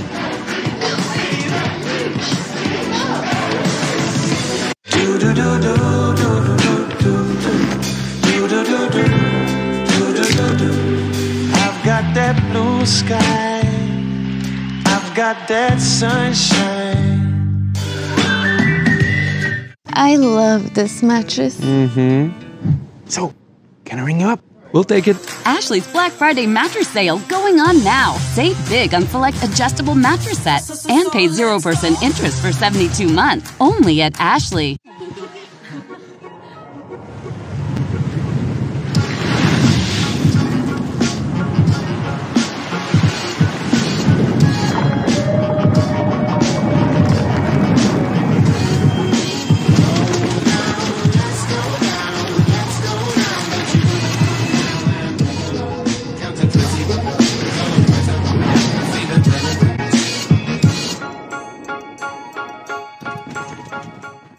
With the Venture X card from Capital One, you earn 2 times miles on every purchase. The noise canceling! You're being too loud. Good choice. My lucky number. Plus, earn 5 times miles on flights and 10 times miles on hotels through Capital One Travel. What's in your wallet? It's Tim Tebow in a Verbo. Where you get the whole place to yourself. So it's always just you and your Gators.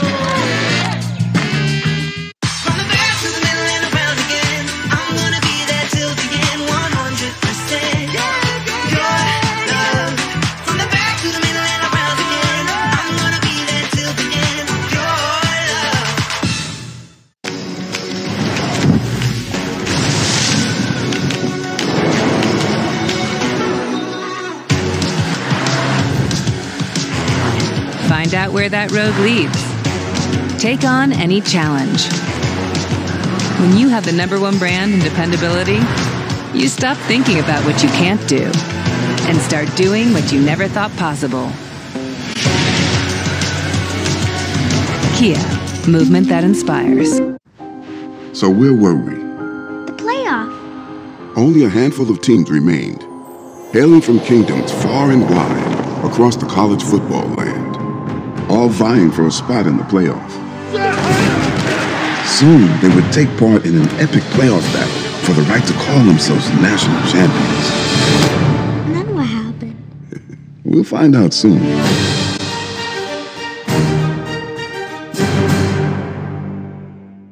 Are you ready for football to get down to the nitty-gritty? Or whatever this is? Are you standing up, breaking down, and staying hyped for football? Good. Then you're ready.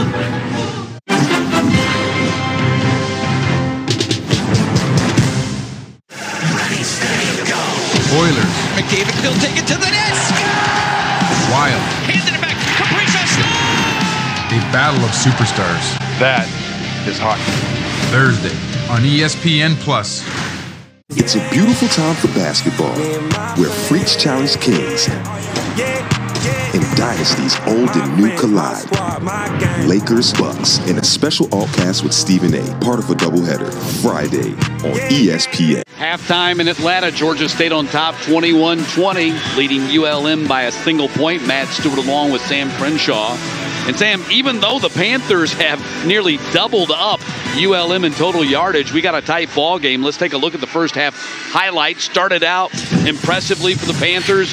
Opening drive goes 62 yards. Granger takes it in from 4 yards out. Yep, Darren Granger calls his own number and gets just inside that pylon. Gets his team off to a good start. After a ULM field goal, Gregg capped a 75-yard drive, 3-yard touchdown run. And that's what you want to see from Tucker Gregg, so we finish in the red zone. But then this happens.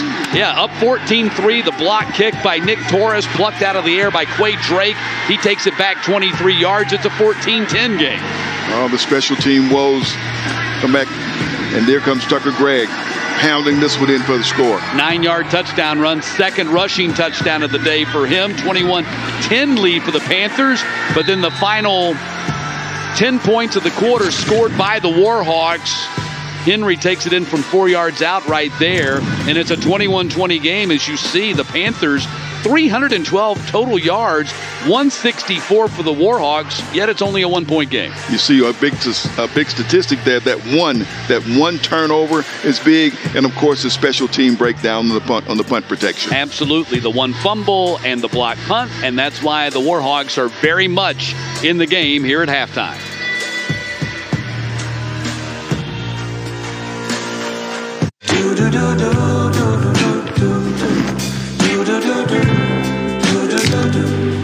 I've got that blue sky, I've got that sunshine.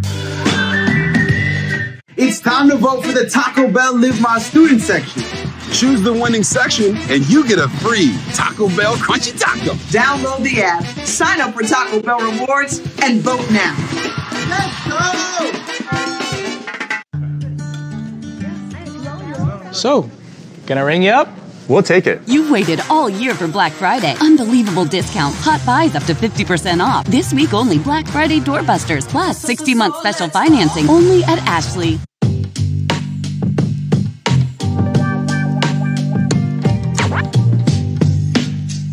Mercedes-Benz is turning electric completely on its head, bringing legendary design and state-of-the-art technology to a fully electric SUV. The all-new, all-electric EQB from Mercedes-Benz.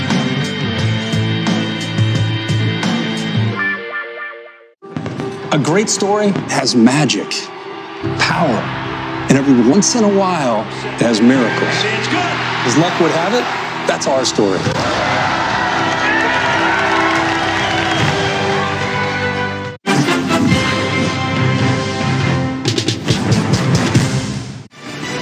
Start of the third quarter at Center Park Stadium. Georgia State on top, 21-20. Will be receiving the second half kickoff to get this third quarter started.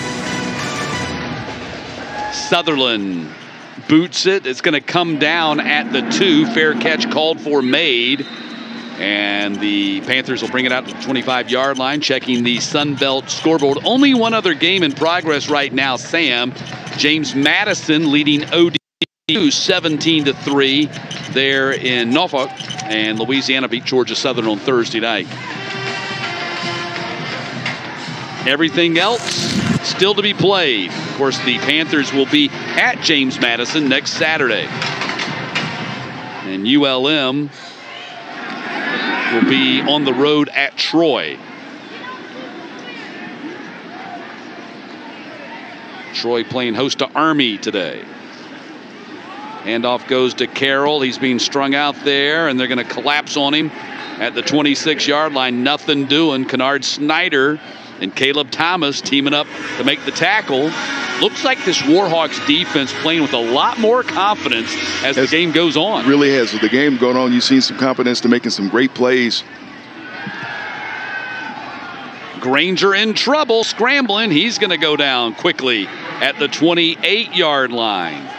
Quay Drake with the tackle for the Warhawks, and now it's 3rd down.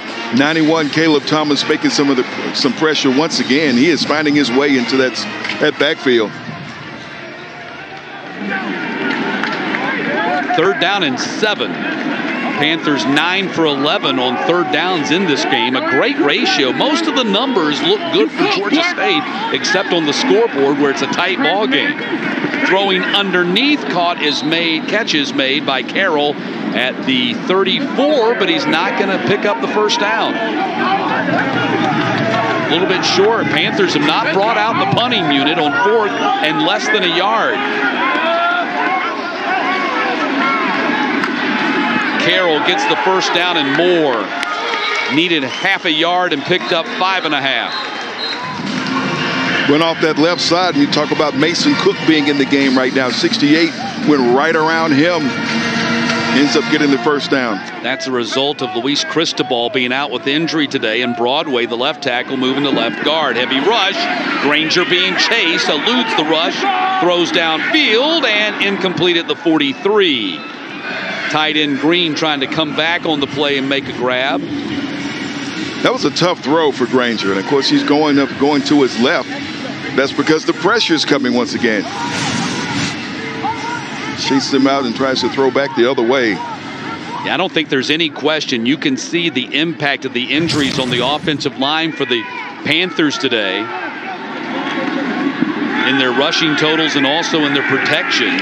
Panthers only 93 yards rushing as they start the 2nd half. This is the team that has rushed for over 200 yards in 15 of the last 17 Remember games. how they started the game. It was a steady dose of Marcus Carroll in that 1st possession. 3rd down and long.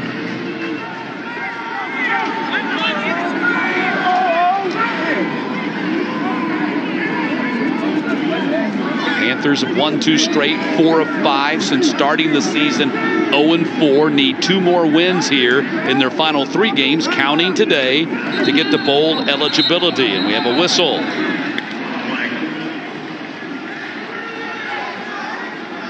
False start. Offense, number 68. 5-yard penalty. Remains 3rd down.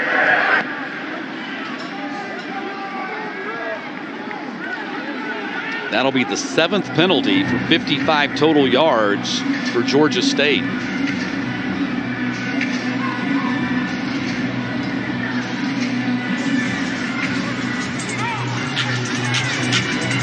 Panthers at one point led 14-3 and 21-10. 3rd and 14.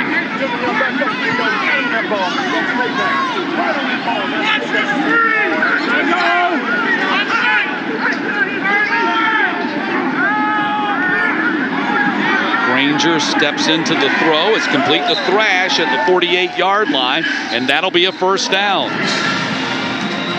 That time the line gave Granger some time. Didn't look to run so quickly, waited for his receiver to break.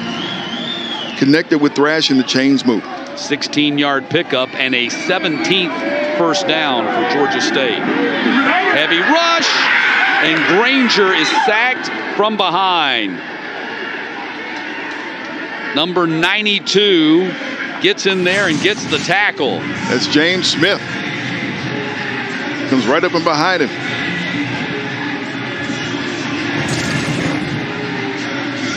James Smith getting mobbed over there on the sideline. He's not even in the 2-deep depth chart. Big quarterback sack right there. Again, the Warhawks playing some inspired defense. This game not unlike their victory last week against Texas State when they came from behind. Granger quickly fires and incomplete. Trying to squeeze it in a tight spot right there to LaMarcus Brand.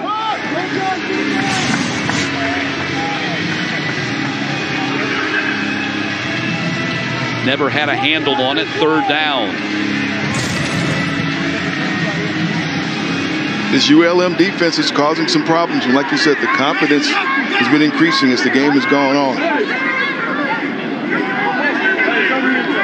Looks like they're going 3-man rush right here.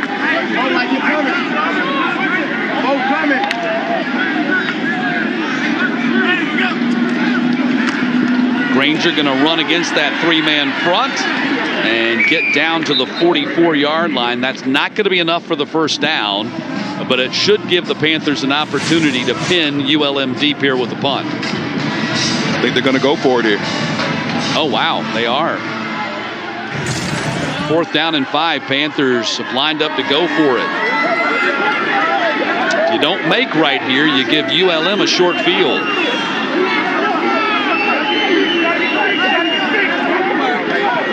Granger to the air, incomplete. Ball's going to go over on downs.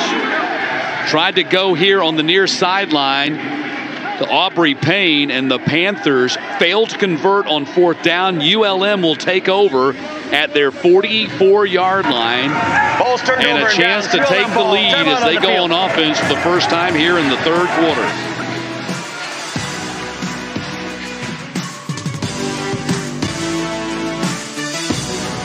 It's time to vote for the Taco Bell Live My Student section. Choose the winning section and you get a free Taco Bell Crunchy Taco. Download the app, sign up for Taco Bell Rewards, and vote now. Let's go!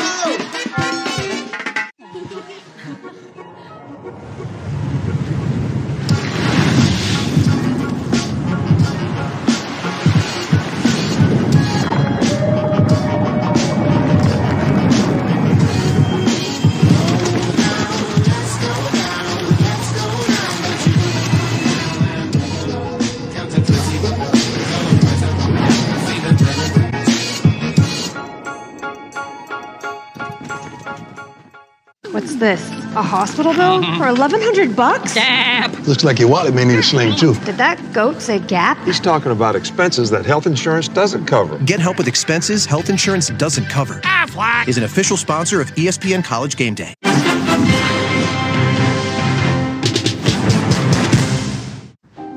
So where were we? The playoff. Only a handful of teams remained, hailing from kingdoms far and wide across the college football land, all vying for a spot in the playoff.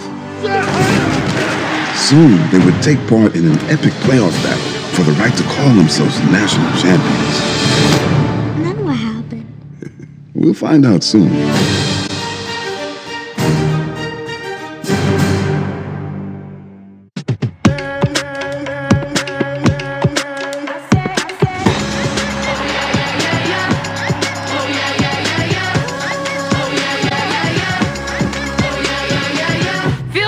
Change is coming. Everyone is ready for Monday Night Football. Tomlin and the Steelers meet Saturday and the Colts.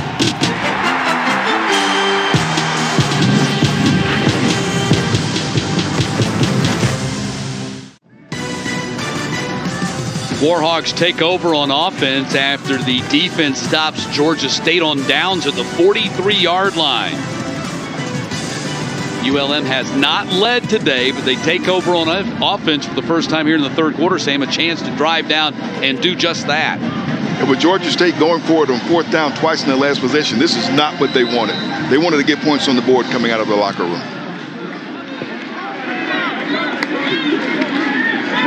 Handoff goes to Malik Jackson. A couple of yards for Jackson on the play.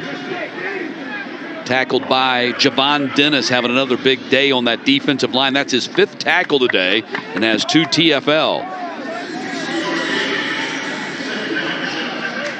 Jackson just his 7th carry on the game, and he has 10 yards total.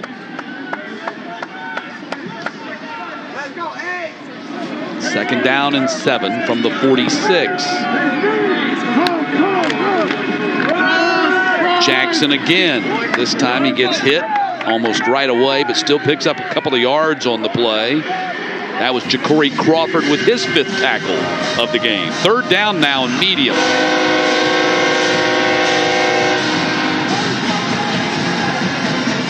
Let's see if the Warhawks can convert here. They are 2 for 7 on 3rd downs today. Line to gain is just inside the 42. They have it on the other side of the 50. Pardon me, the line to gain is on the other side of the 47. They have it just on the other side of the 50. Heavy rush. Rodgers gets it out of there. Was looking for Fred across the middle. The Panthers bringing immense heat right there. Forced the incompletion. It's 4th down. He had to get rid of it a bit sooner than he wanted to. They did have Fred. That was the guy he was going for. But when you got the pressure, coming in the way it did, boy, getting the hit right there, he had to get rid of it quickly. Pressure coming from Thomas Gore, the nose guard. And now a punting situation for McCormick as he stands at the 36. And Tyleek Williams stands at the 10.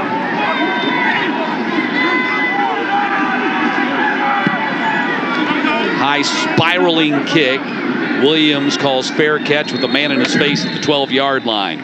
That's where the Panthers go back on offense. So going for it right there on the previous offensive possession does not hurt the Panthers. It does give the Warhawks a chance to flip the field and put Georgia State deep in their own territory for their second possession of the quarter. That was a 39-yard kick by McCormick.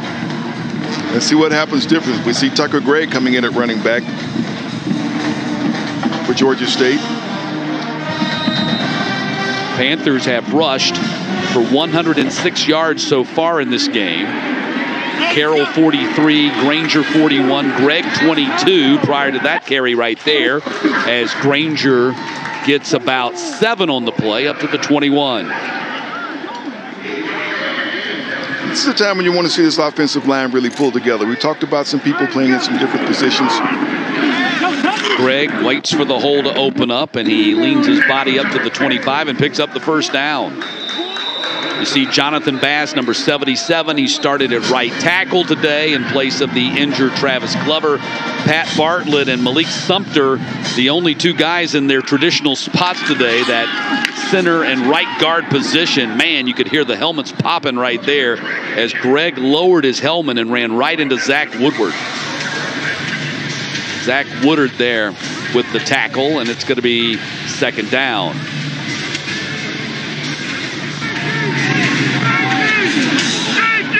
Ball at the 27.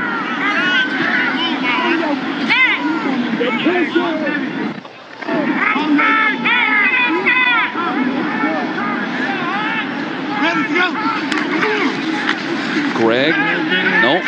Granger going to throw it. Complete at the 38-yard line. Thrash with another catch and another 3rd down. 7th catch of the day for Jamari Thrash, who's approaching 150 in receiving yards today. Granger eludes the defenders and rolls out there and throws it out there to Thrash, who shakes the first defender and is taken down by Trey Odom. That was a 16-yard pickup. Granger going to keep, get to the outside, and going to be dropped for a loss at the 40-yard line. Cleanup tackle by Carlin Biggers, the cornerback. You talk about this offensive line having to do a reshuffle. 88, Aubrey Payne is a part of that. He hasn't been healthy to contribute. He's a veteran with this offensive line, tight end, also for blocking schemes too. 2nd down and 10.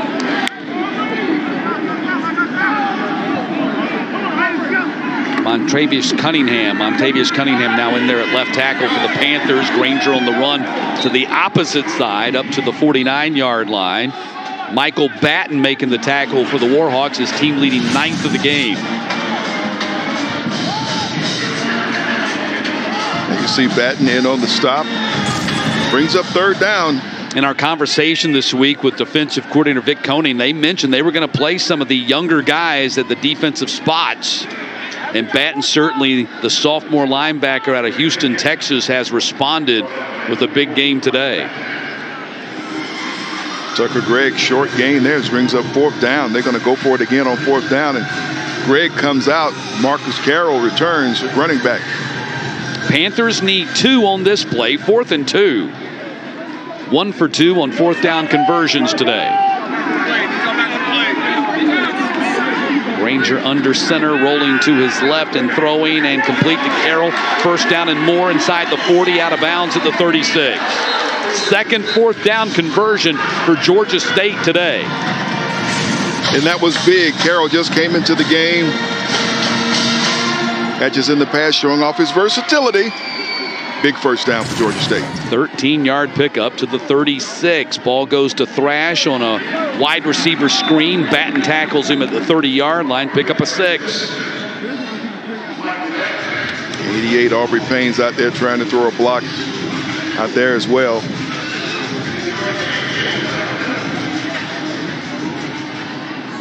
Second down and 4.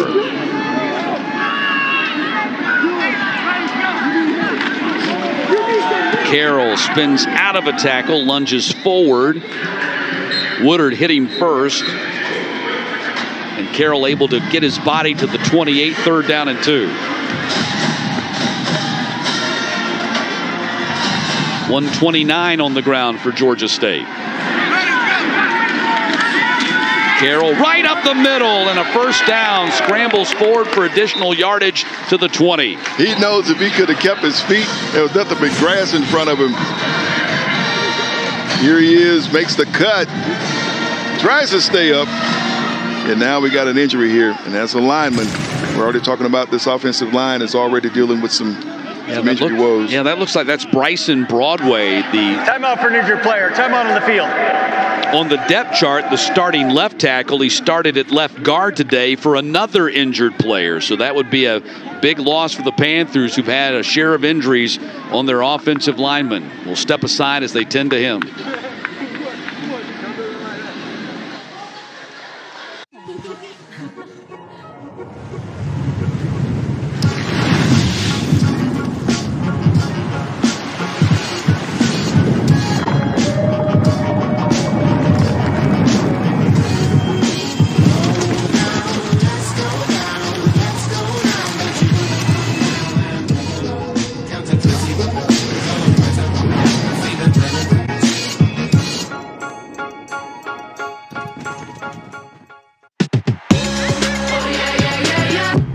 A change is coming.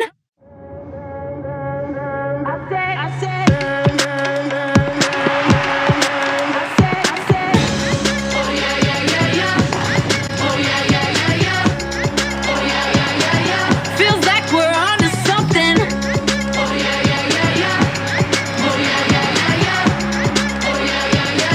Feels like a change is coming. A change is coming. Everyone is ready for Monday Night Football. Let's be men today. Let's take care of business. Because you have to be ready for an AFC clash. Can Watt and the Steelers get the towels waving in Indy? We'll find out who loves football. Or will Taylor and the Colts silence the doubters? It's coming now. Tomlin and the Steelers meet Saturday and the Colts.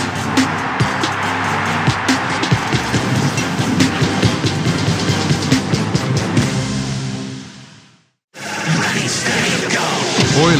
McDavid will take it to the net. Wild. Handed it back. Kaprizov. A battle of superstars. That is hockey. Thursday on ESPN+. Everyone is ready for Monday Night Football. Tomlin and the Steelers meet Saturday and the Colts.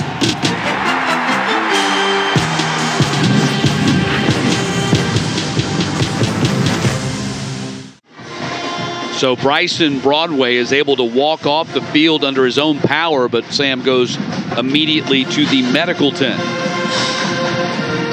See 65 in the game there, Avery Reese. Yep.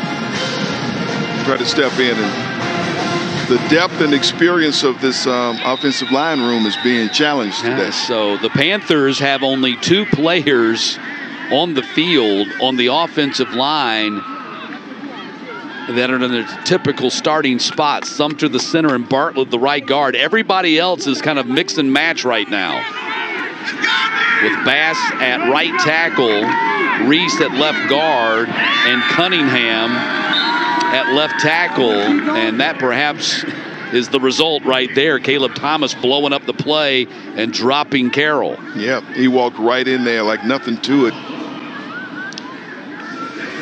No gain on that play that time. Hard to overcome losses on the offensive line. It's not as simple as just plug and play, because those guys practice together so much.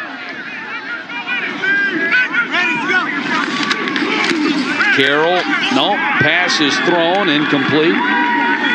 Somebody get a hand up on that, knock it down, I believe. 44, Batten. He's had a huge game. Batten starting at the will position today, approaching 10 tackles.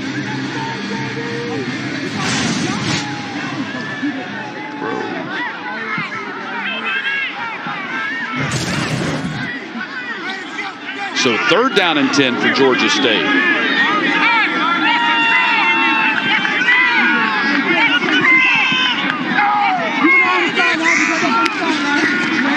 Granger going up top for the end zone, and it is caught for a touchdown.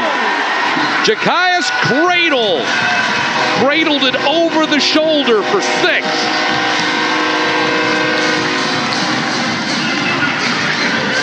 That brings a smile, Darren Granger. Been a big week for the Cradle family. Jakias' brother, Jaden, got his first career start, rushed for over 130 yards in Northern Illinois' victory over Central Michigan on Wednesday night. And now Jakias with a big touchdown catch to put the Panthers up 28-20. Gives Georgia State a little breathing room here in the 3rd quarter. Nicely done, Jakias cradle. 8-point lead, Panthers.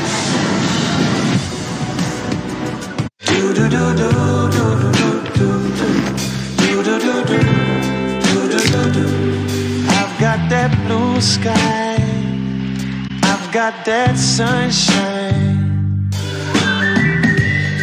I love this mattress. So, can I ring you up?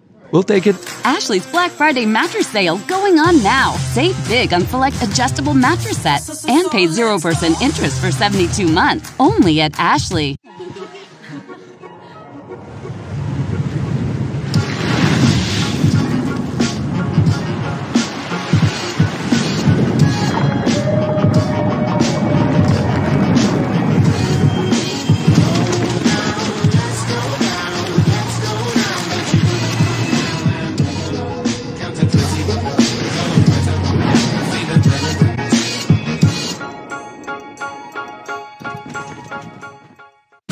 It's Tim Tebow in a Verbo, where you get the whole place to yourself. So it's always just you and your Gators.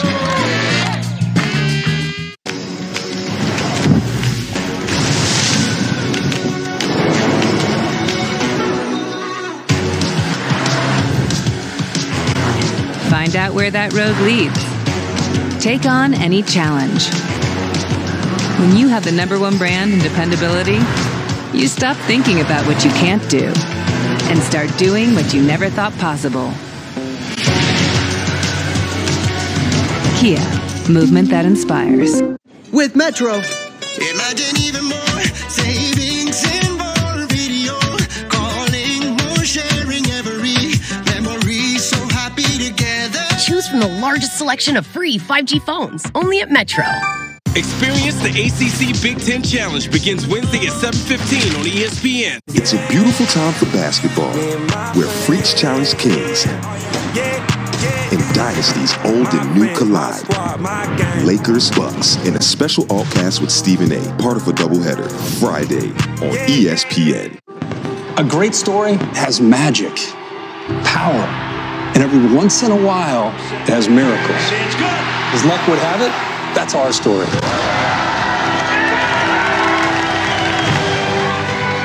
That touchdown pass, Darren Granger moves into 2nd place all by himself on the Panthers' career passing touchdowns list, moving ahead of his running backs coach Dan Ellington. Touchdown pass number 35 of Granger's career. It goes for 21 yards, and Sam, it capped a 14-play, 87-yard drive. That is just what the doctor ordered for this team. And now let's see how ULM responds to that. They'll bring it out to the 25-yard line, as they will not be able to return that kick. Great to see Robert Davis at halftime. Of course, it's his Hall of Fame day, And the other Hall of Famers going in today, Charlotte Lorenzen, the golfer, and Jansen Button, the beach volleyball player, but also Coach Bob Reinhardt. Yep. Anyone who's been around Atlanta sports team anytime familiar with that name.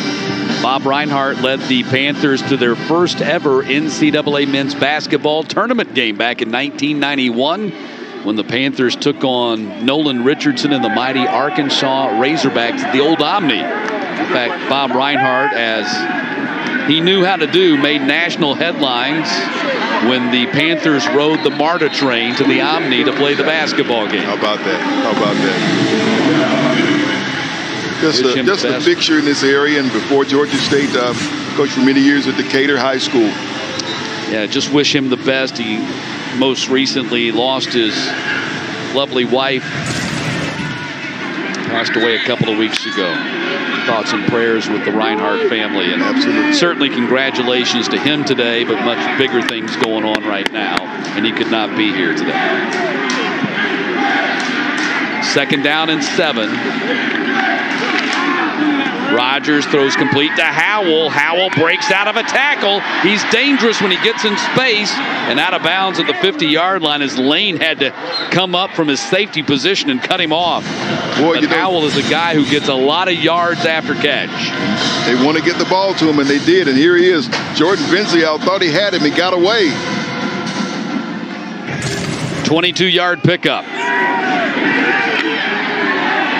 Rogers scrambling, will run out of bounds after a 2.5-yard pickup. But Howell is very dangerous. Yards after catch, kind of his specialty. Had over 70 yak yardages in their victory against Texas State last week.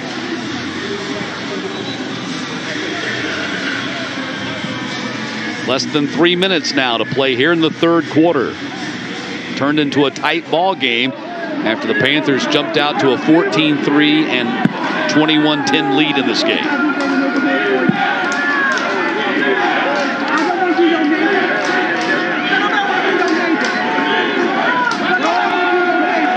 Nothing doing. Panthers swallow up the running back. Back at the 50-yard line. That's another TFL for the Panthers as Clark gets the tackle on Jackson. It's that crew up front. Clark, Gore, Dennis. Tough going, bringing up 3rd down. 3rd down.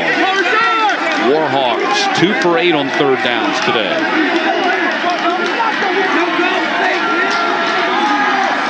Rogers going to take off, try to run for the 1st down, and he is going to get it at the 38-yard line. And he's showing you what you can do, what he can do right there. That was a play for him all the way. Played things, opened up, step back, opened up, and he figured he was take off and see if he could get the 1st down yards, and he got just enough for it. Picked up 12, 1st and 10, Warhawks at the 38. Rogers 11 of 22 for 154, 27 yards rushing. He's been sacked once.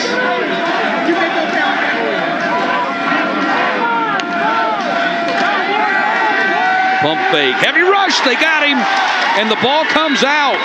I believe the Warhawks were able to get on top of it at the 46.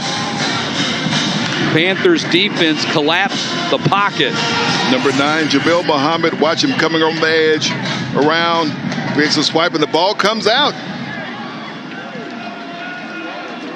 Fortunately for the Warhawks, left tackle Victor Cutler was there to cover it. And now it's 2nd and 17. 2nd sack of the day for the Panthers defense.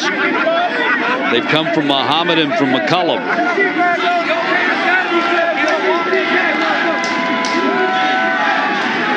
Dump it off here to Jackson. Jackson runs away from the defense, making some men miss, and then hurdled over and we got a flag back around midfield. Defensive lineman, and a flag out as he gets to the 36-yard line. He jumped over Futchus Lewis, but this one's coming back.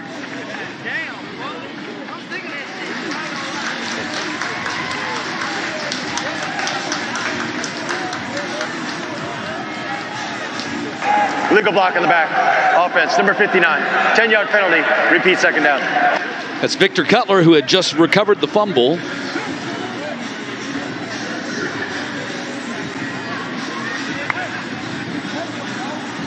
That'll be the 4th penalty on ULM today. That'll push it back to the 45, where the Warhawks are facing 2nd and 27. We're down to the final half minute of the 3rd quarter.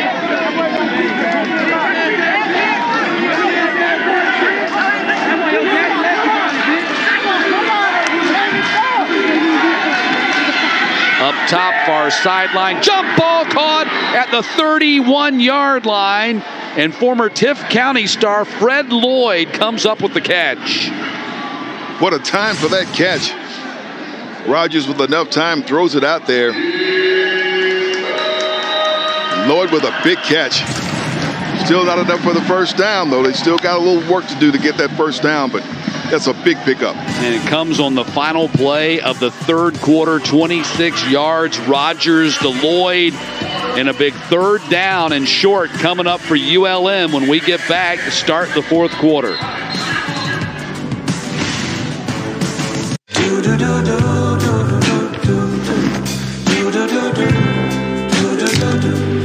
I've got that blue sky, I've got that sunshine. I love this mattress. So, can I ring you up?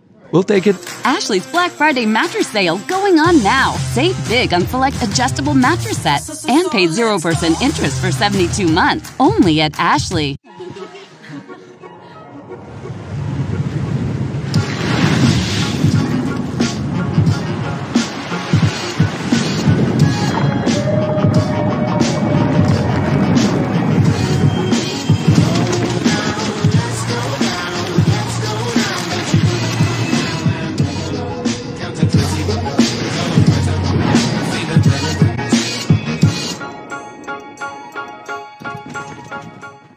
Now that's the shakaroni. Dang, that's huge. Oh, that's my piece of the shakaroni. That's the biggest one we make. Extra pepperoni, extra cheese on that thing.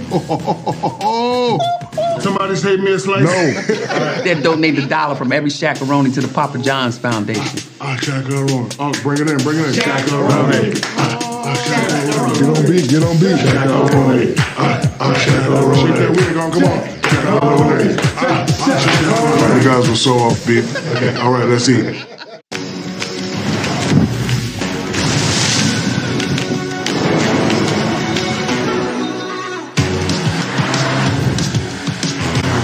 Find out where that road leads.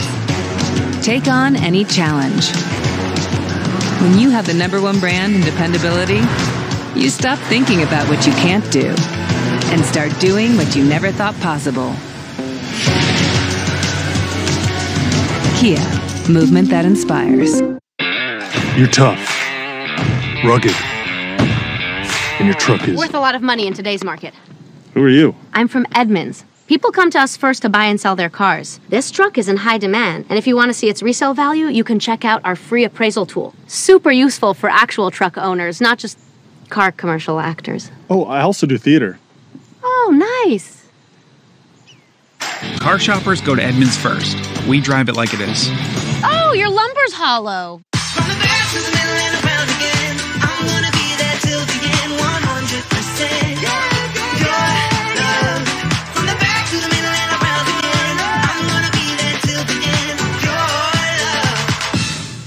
Tower cam for a...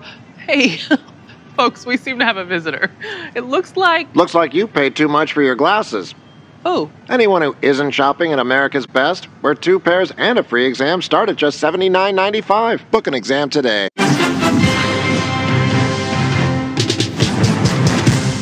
Panthers outscore ULM 7-0 in the 3rd quarter, take a 28-20 lead to the 4th. Rogers 178 in the air, Granger 298, Thrash 152 yards receiving on 8 catches, and the Panthers have nearly doubled up ULM in total yards, yet we're still in a tight game, Sam. Matt Stewart along with Sam Crenshaw. It's 3rd down and 3 for the Warhawks as we start the 4th quarter. Heavy rush coming off the edge. being chased by Gordon. Rogers throws downfield, nearly intercepted by Crawford at the 17-yard line. And a penalty flag down as well. Holding is the initial call on ULM. We'll see if the Panthers take that and push them back or make them. Holding, offense, number 58, 10-yard penalty. Repeat first down. Well, it's fourth down. Repeat third down. So the Panthers are going to push him back to keep him out of field goal range here. There you saw 58, Elijah Fisher. He had a takedown.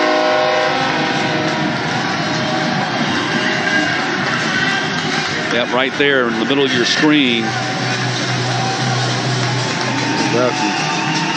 Essentially tackling Jeffrey Clark right there. So third down now and 13. Line to gain is the 29.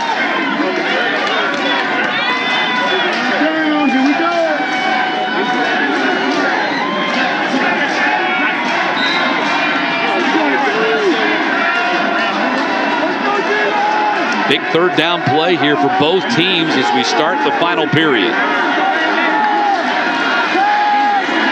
Heavy rush, bull rush. Rogers runs away from it and going to be caught from behind at the 35-yard line. Run down by Abraham, the linebacker. Now it's going to be fourth down. Well, he tried to get away. Here comes the pursuit. Here comes the pressure. They're all around him.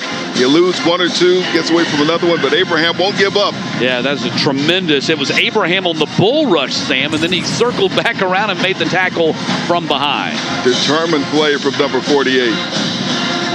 4th and 8. ULM going to use a timeout here. And we'll take it with them. They got a big decision to make. ULM, timeout on the field. Probably out of field goal range right here. They'll be going for it when we get back.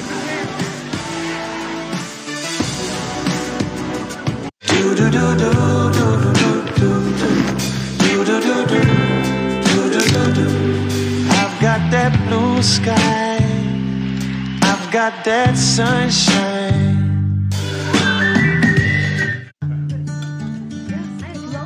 So, can I ring you up? We'll take it. You've waited all year for Black Friday. Unbelievable discounts, hot buys up to 50% off. This week only Black Friday doorbusters, plus 60-month special financing only at Ashley.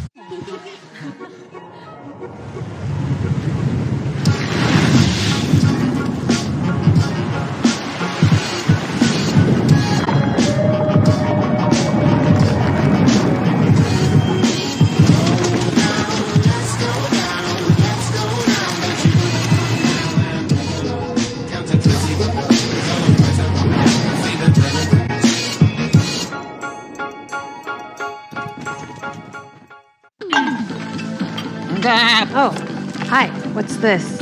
A hospital bill? For $1,100? Looks like your wallet may need a sling, too. Tell me about it. Did that goat say Gap? He's talking about expenses that health insurance doesn't cover. Well, I'm talking about the money Aflac pays to help close that gap. Aflac, huh? Aflac!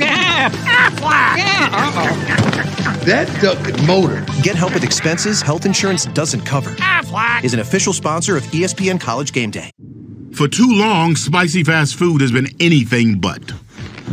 No more. Spice Nirvana awaits at Arby's. Just say, I'll have a Diablo sandwich and loaded fries. Arby's, we have the meat.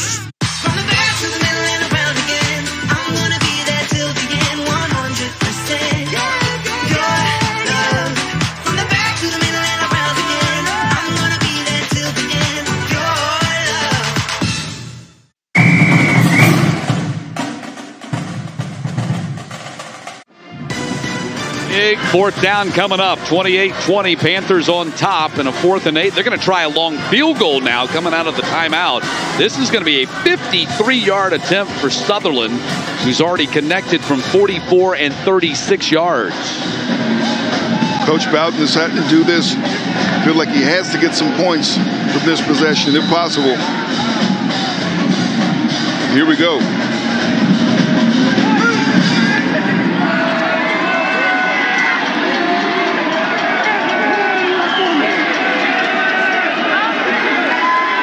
Kick is placed down, kick is up, and it is going to be good 53-yarder for Sutherland. His third field goal of the game, and a huge one for the Warhawks as they have cut the Panthers' lead to 28-23 within one score.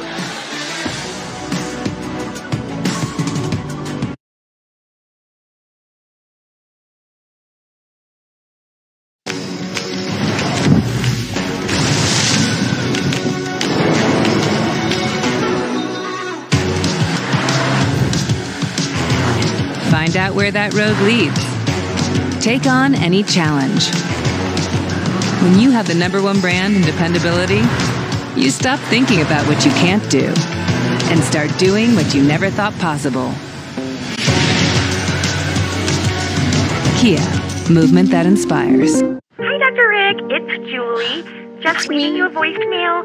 My number is 618-437-7425. Okay. It's for Can something anyone that- tell me what Julie did wrong there? You gotta repeat the number. I mean, no one's ever gonna get it the first time. Nope.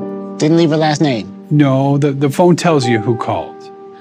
Yeah, she didn't mention a good time to call her back. How am I supposed to know when to call her back? No, she just shouldn't have left a voicemail. 9 out of 10 times a text will do. Progressive can't save you from becoming your parents, but we can save you money when you bundle home and auto with us.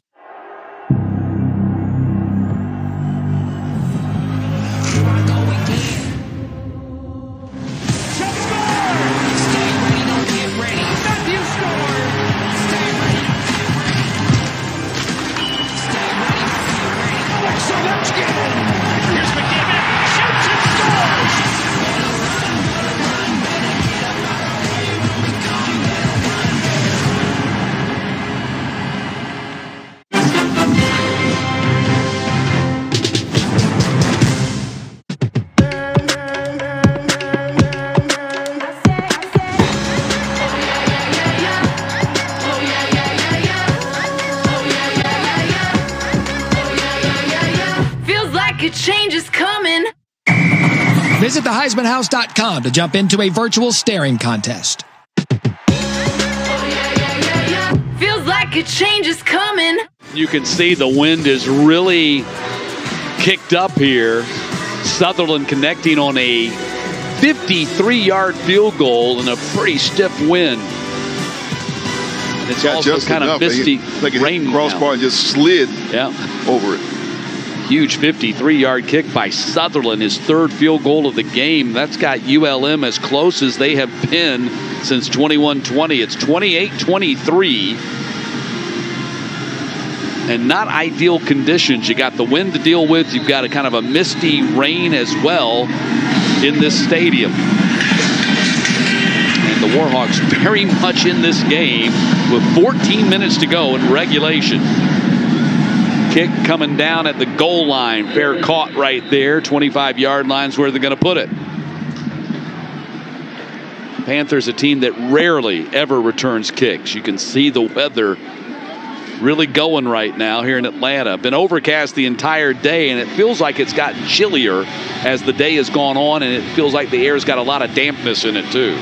Yeah, temperature's starting to drop. That's what the good forecasters tell us to happen during the course of this game and later on this evening. So Granger back out there, 21 of 31 for 298. A touchdown pass and a touchdown run. Handoff goes to Carroll. Carroll gets about 4 or 5 on the play. Marcus Carroll, team leading 16 carries. That puts him up close to 60 yards right there.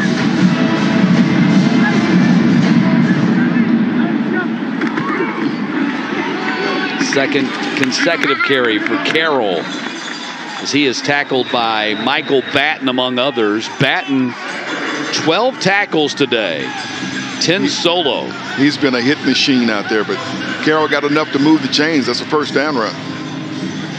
Ball at the 35-yard line, 1st and 10. Panthers 148 yards rushing here early in the fourth quarter. Of course, the Panthers came in the number 5 rushing team in the country. 15 of the last 17 games, they've gone over 200 yards. They average well over 200 yards per game.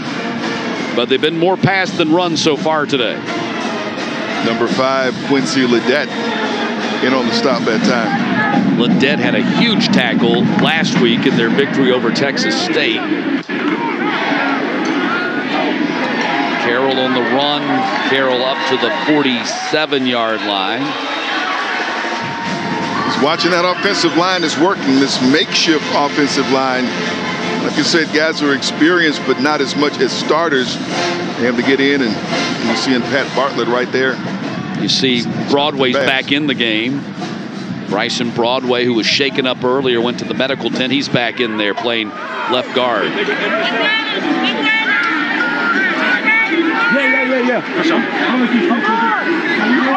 Warhawks are showing blitz with Woodard jumping up into the gap.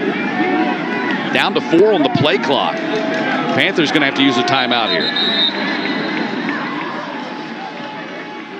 So the Panthers use their second timeout of the second half. First charge timeout, Georgia State. Timeout on the field. The lead is 5 with 12 to play.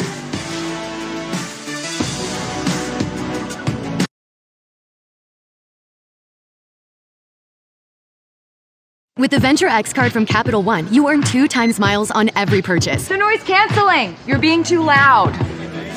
Good choice. My lucky number. Plus, earn 5 times miles on flights and 10 times miles on hotels through Capital One Travel. What's in your wallet? Each year, St. Jude Children's Research Hospital works to improve the lives of kids and their families around the world. And this holiday season, Kia wants to help. We're continuing our tradition of helping others by expanding Kia's Accelerate the Good partnership with St. Jude and making a donation for every new car purchased during the holidays. Join us and help celebrate Kia's season of giving back. Kia, movement that inspires.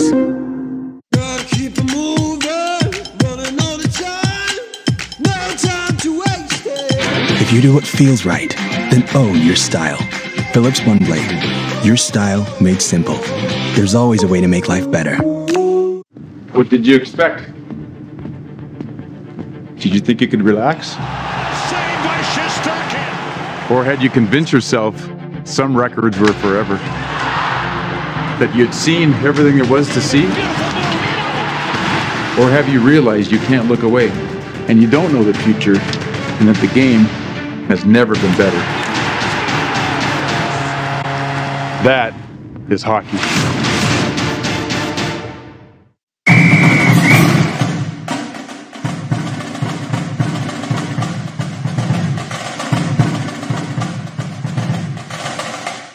It's a beautiful time for basketball.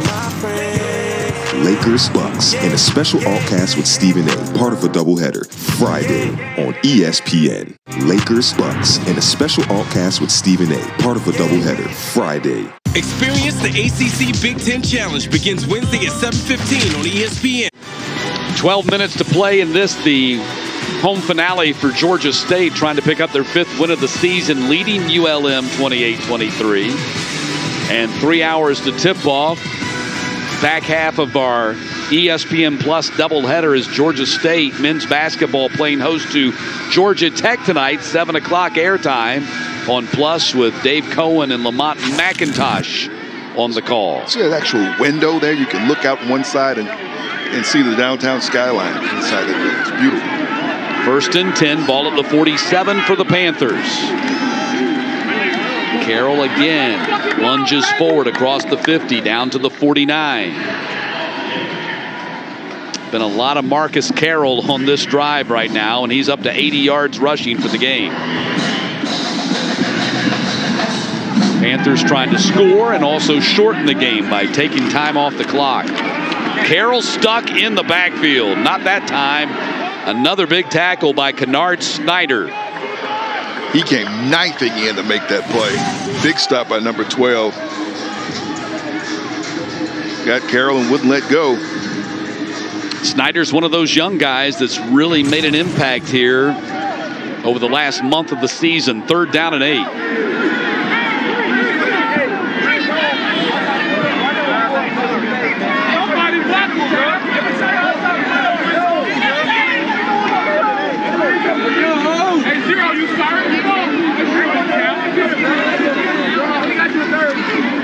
Heavy rush. Thomas breaks through the block, and the pass is incomplete on the edge at the 47, trying to complete it to Carroll. Really on the field is an incomplete pass. 4th down. Deuce Mayberry on the coverage, and Granger had to move fast, Sam, because Caleb Thomas broke through the offensive line. That's a long throw. If Mayberry read it right, get that hand in there. Panthers have to punt. Warhawks late getting the return man on the field. That's Howell. Retreats to the 12. Hayes, heavy rush, spinning kick to Howell. Fair catch called for, made at the 17. And that's where the Warhawks go on offense. Sam, they're down only 5 with under 11 minutes to play. That was a big defensive series for Louisiana Monroe to slow down the Georgia Tech offensive attack. They, like you said, they went to the ground attack, trying to take the air out of the ball. Marcus Carroll, they forced him to kick the ball, and now they have the ball back. And let's see what ULM does with it. Rain is getting heavier too. The mist is a little bit thicker now, kind of coming down in sheets. It's turned into a kind of a nasty Saturday afternoon. ULM needing a win here to keep alive their bold hopes. Rogers throws complete. And that is a catch by Luke and a first down at the 34-yard line, and some shoving going on as Lane and Luke exchange Christmas cards. Of course. He didn't want to let him go. 34 holds on to him and said, I got you, and I'm not letting you go. That was a 16-yard pickup. 1st and 10, ULM at the 34.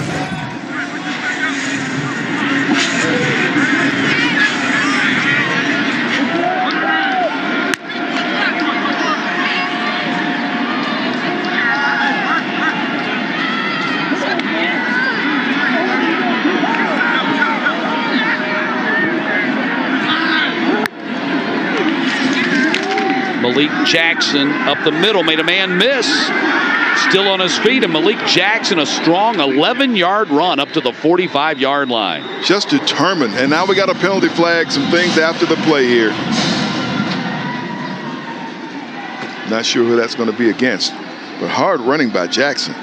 Boy, just bouncing off defenders. Nobody can get a firm grip on him. Not bad for a former slot receiver. And not the biggest guy either, 5'10", 176 junior.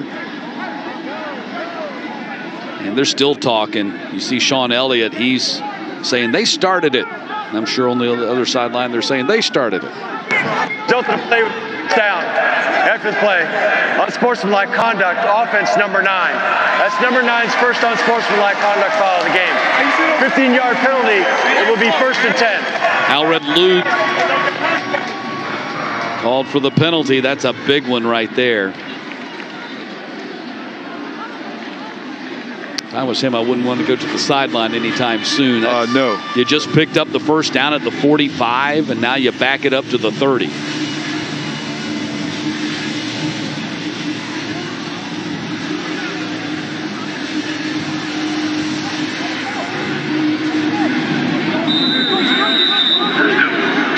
So 1st and 10 now from the 30 after the unsportsmanlike penalty.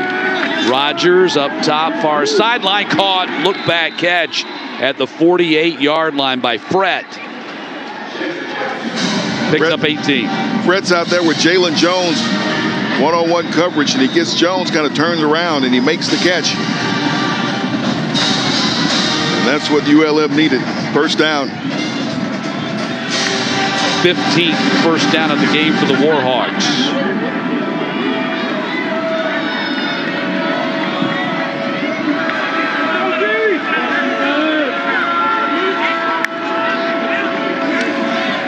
Rogers across the middle to Howell, looking for a block to get to the edge, and Crawford spins him out of bounds at the 39-yard line, but another first down for the Warhawks. And that was easy enough.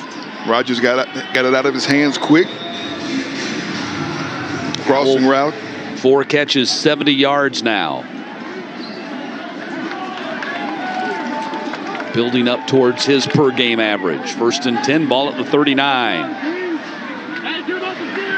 Touchdown puts the Warhawks in the lead for the first time today. See Rogers in the 4th quarter this season, 81% completion. Malik Jackson runs into the line, bounces inside, and takes it down to the 29. Another first down run by Malik Jackson. They got the offense going now, and now they're going to have to separate some players. McCullum. Yeah, McCullum, just after the play, some unpleasantries. Things getting testy for these two teams, both of them battling for their bowl lives. And the Warhawks have no margin of error. They got to win out. Got to win today in their last 2 to get to a bowl game for the first time since 2012 and just the 2nd time in program history. And Panthers really, in reality, can't afford to lose today. The next 2's on the road. In some pretty tough places to get wins. James Madison next week, with which they are tied in the conference standings and beating ODU today, and then Marshall to close it out.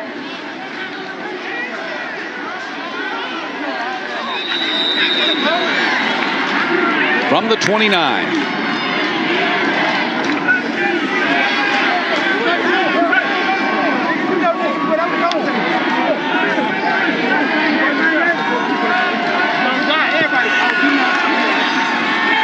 Play action to Howell. Popped up into the air and incomplete.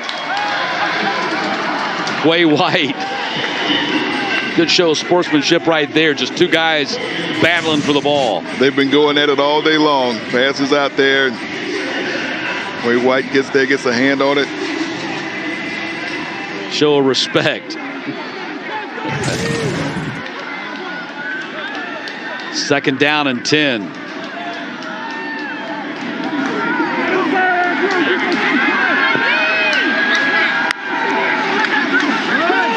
Malik Jackson, a couple of yards on the play.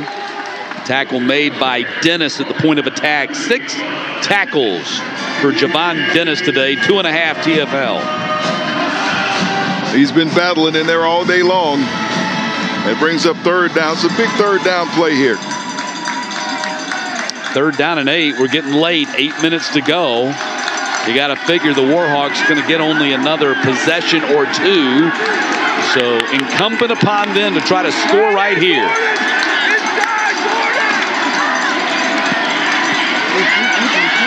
Rogers throws and intercepted by Lane. 11th career pick for Antavius Lane.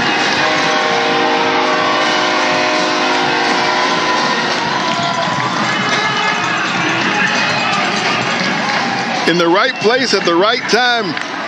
The ball goes off a pretty reliable receiver. Rasmussen, the tight end, just couldn't hold on to it. And there he is, the hit stick. Came away with it. Ties him with his teammate Quay White for the program lead. And more importantly, right here, it stops a potential Warhawks scoring drive. Off of Rasmussen's hands and into the hands behind in Lane. And now the Panthers going to try to chew up the clock right here. Greg on the carry, picked up a yard on the play. Yeah, they got the man to do it. Back in the lineup now, Tucker Gregg, if they're going to try to let the air out of this thing and just grind up this clock. This is all about getting first downs at this point. Granger going to the air, going to take off and run. And Granger gets stopped at the 31-yard line by Batten.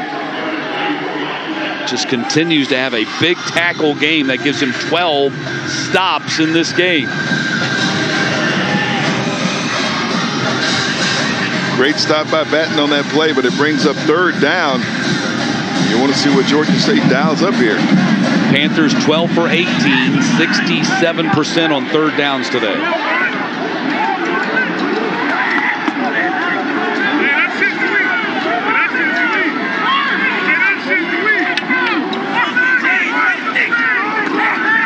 Granger intercepted, could be a pick six, off to the races, and that's Drake with his second touchdown of the day. And the Warhawks have the lead.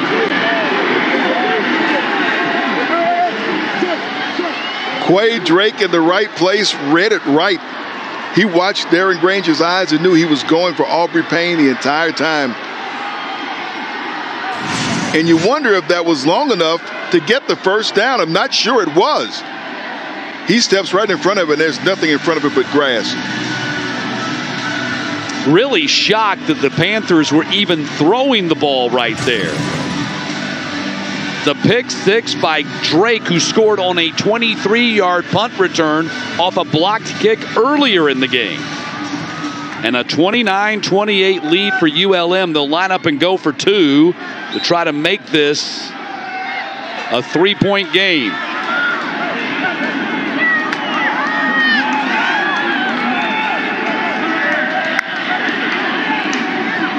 Rogers stops, looks, fires, two-point conversion. Back of the end zone. Pass goes to Fred. It's 31-28. Just wow. And Rogers with time. Found Fred in the back of the end zone all alone. And just like that, we talk about the Antavius Lane interception, what we thought would be for Georgia State. Kind of momentum. And here's ULM finding a way to get the end zone and now take the lead in this game. Warhawks have outscored the Panthers 28-14 since Georgia State jumped out to a 14-3 first quarter lead. The pick six by Drake, second touchdown of the day. That went for 34 yards, and then Rogers back of the end zone to Fred for the two-point conversion. And now the Panthers trail for the first time today. They're down a field goal. As a look at Chandler Rogers, what a game he's had in the second half. And two specialty scores, a defensive score and a special team score for the Warhawks today as they're looking to pull off the upset and pick up their fourth win of the season and stay alive in the bowl hunt. Whatever it takes. You do whatever it takes. And we talked from the very top about both teams coming in here with wins. Had some bumps along the road, but what do you do to maintain the momentum in this game today? And it has swung back and forth, but right now it's going the Warhawks' way. Kick will not be returned. Fair caught by the Panthers. They'll bring it out to the 25-yard line. And now, Sam, we see how Georgia State responds. They're playing from behind for the first time today.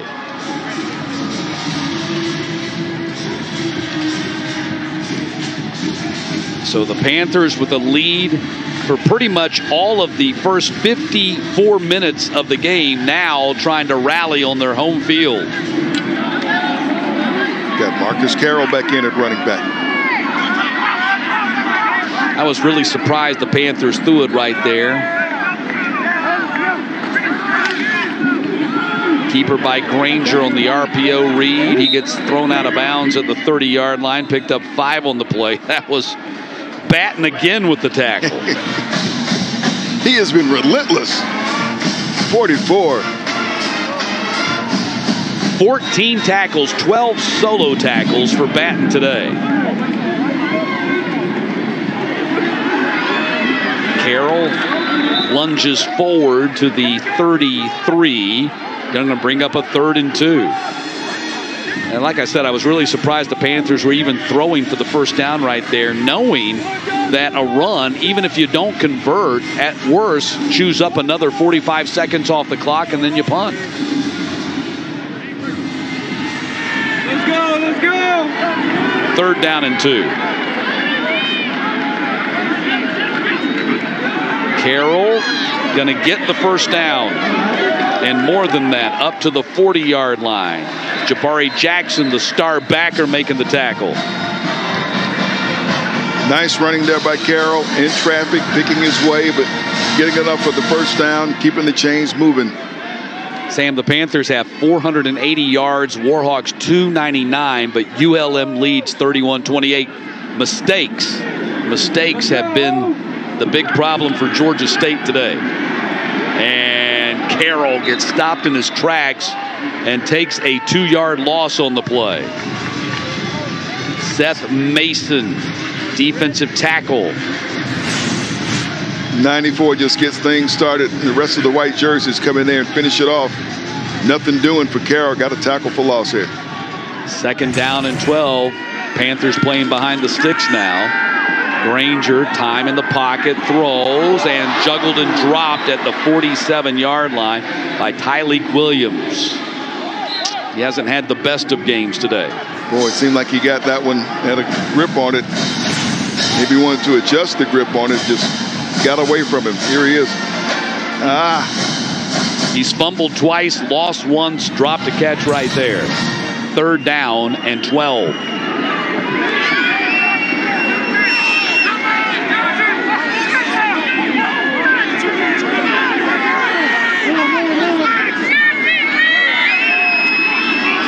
Carroll on a 3rd down 12. That tells me the Panthers are going for it on 4th down. He gets it up to the 48. Going to bring up 4th down and 2. That's exactly what it sets up. The thing of it, what play are you calling here? See where you are on the field. You want to make sure and pick up these 2 yards. Panthers 2 of 3 on 4th downs today. This is a huge play with the clock down to close to 4 minutes left in regulation.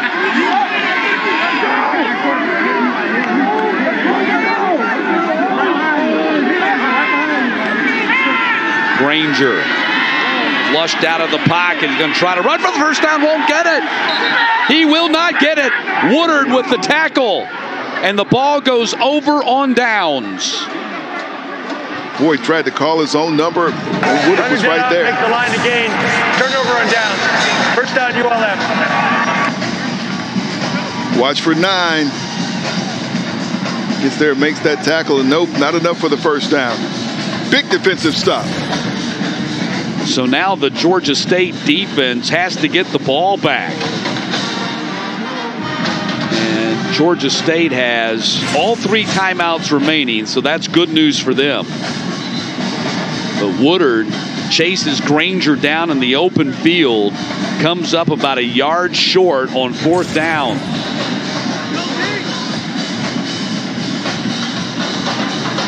Now Texas State will try to put this game away. Pardon me, ULM will try to put this game away with 3:53 to play. After ULM picked up a big come-from-behind win against Texas State last week and trying to do it 2 weeks in a row, this time against Georgia State. Panthers burned the timeout right away. Second charge timeout, Georgia State.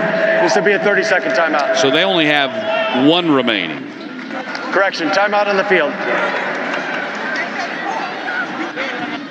So we'll step aside with the Warhawks trying to pull off the upset win here in Atlanta.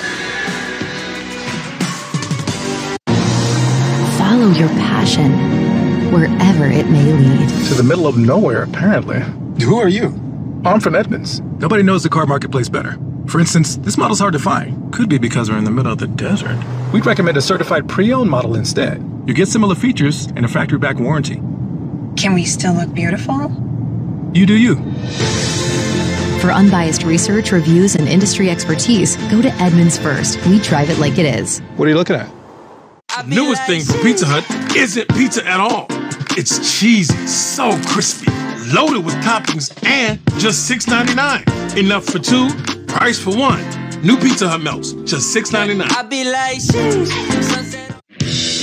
what makes a legacy? It takes more than bravado, more than your attitude, or the face you show to the world. Your legacy is your story, the place you carved for yourself in history, and who you helped along the way. The actions you take to earn it. The things you do even when the sun isn't around to see them. Our legacy, helping you build yours. We are Fisher Nation.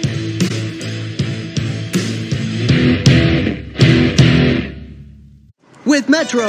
Imagine even more savings involved. Video calling, more sharing every memory. So happy together. Get a free 5G tablet only at Metro.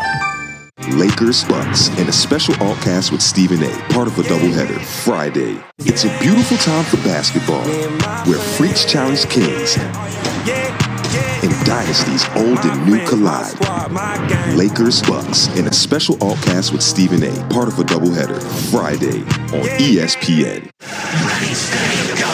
Oilers. McDavid will take it to the net. Wild. Handed it back. Kaprizov A battle of superstars. That is hockey. Thursday on ESPN Plus.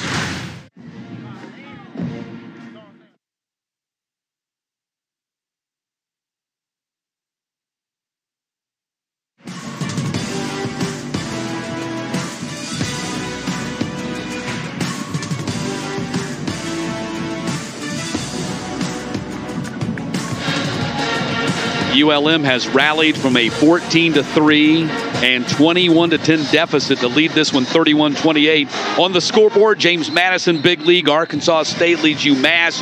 Marshall, early lead on App State. Army leads Troy in the second quarter. Here, 3-point lead Warhawks. We're down to 3:49 left in regulation, and it's second down and 8.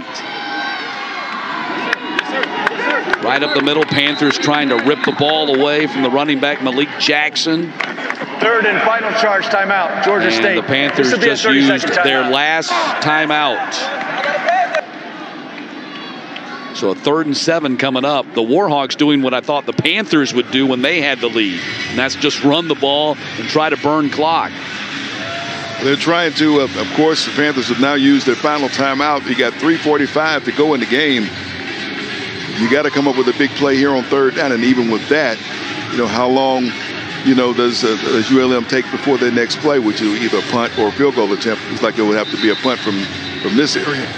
Yeah, I would think, Sam, unless they are able to get it down to like 4th and 2 with the run right here, they're going to punt it and try to just pin the Panthers deep and make them march, you know, 80 plus to try to win the game. Or to get a position to tie. Yeah. So here you go, 3rd and 7. Huge play from the 45-yard line.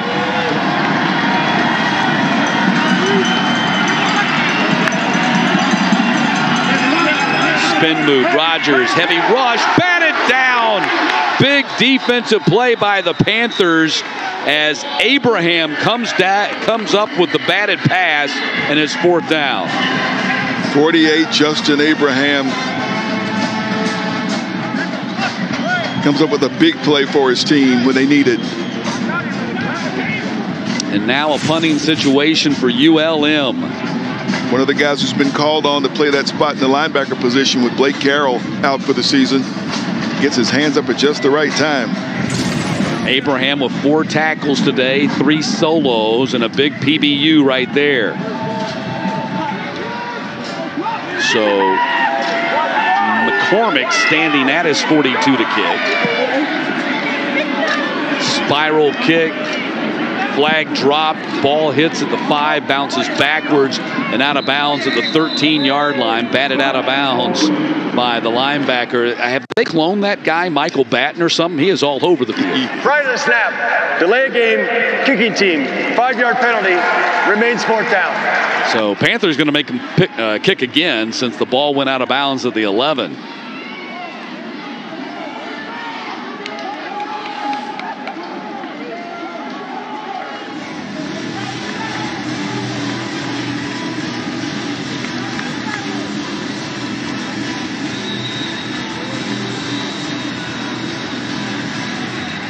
Let's see where this kick lines up. Yeah, I mean, this is kind of a risky proposition. Certainly, I don't disagree with making them kick again because the ball's at the 11, but you might end up worse. But you got to roll the dice on that and take that chance.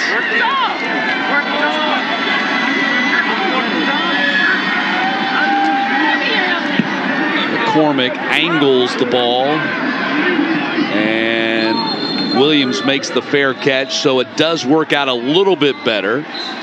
Almost exactly a 5-yard difference. So there's the penalty right there. Instead of the 11, it's 16. And that's where the Panthers go on offense. They have no timeouts remaining, and we're down to 3:34 left in regulation.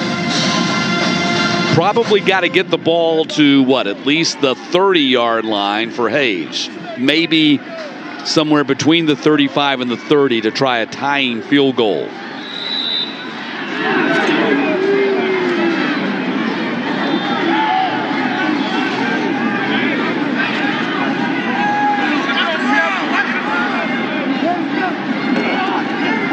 Start with a run, and Carroll going to be dropped for a loss back at the 10-yard line. Again, Kennard Snyder. Just having a game.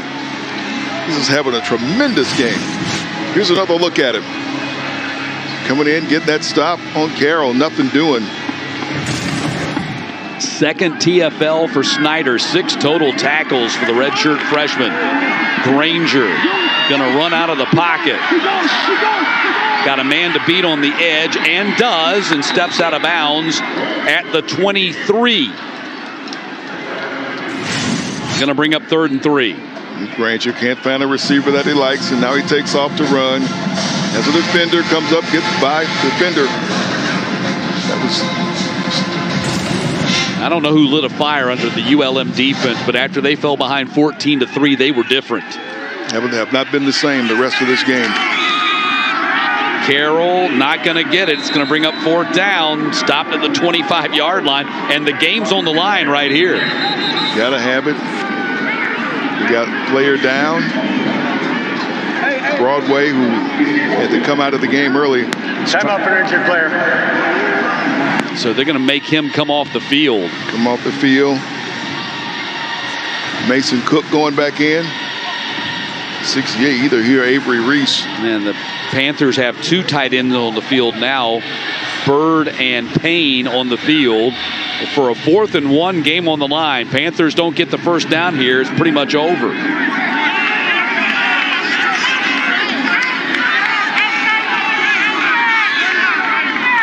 Handoff, Carroll gets the first down, a spin move in the hole, falls forward to the 30.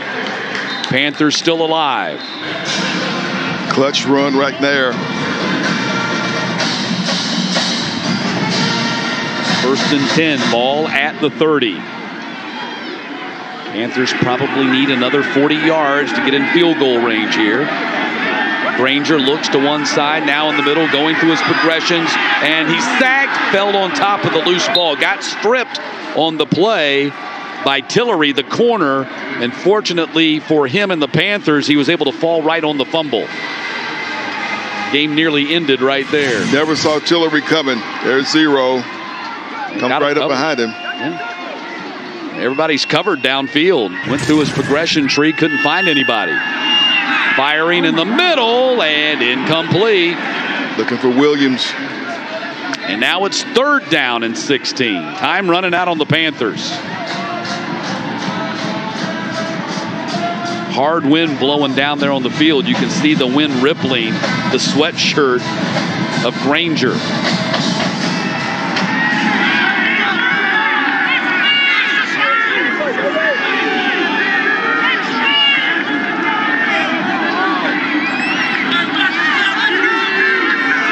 Clock at 1:37.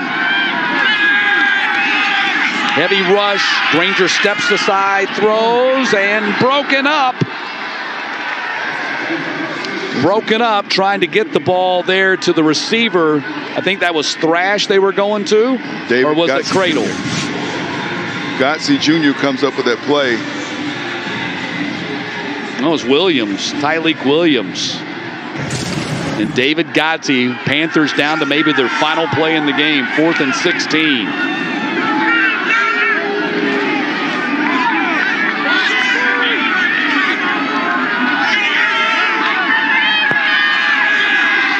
Granger sidesteps, throws, and it is complete at the 41-yard line. The 42 got just enough on the completion to Cradle to stay alive. Woo. Aaron Granger stalled for time. Cradle with a big catch, and the drive continues. Pass complete to Cradle again. Down to the 44, Cradle. That'll stop the clock to move the sticks. 1:09 left in regulation. 13-yard pickup for Cradle with his 6th catch of the day. Clock moving again.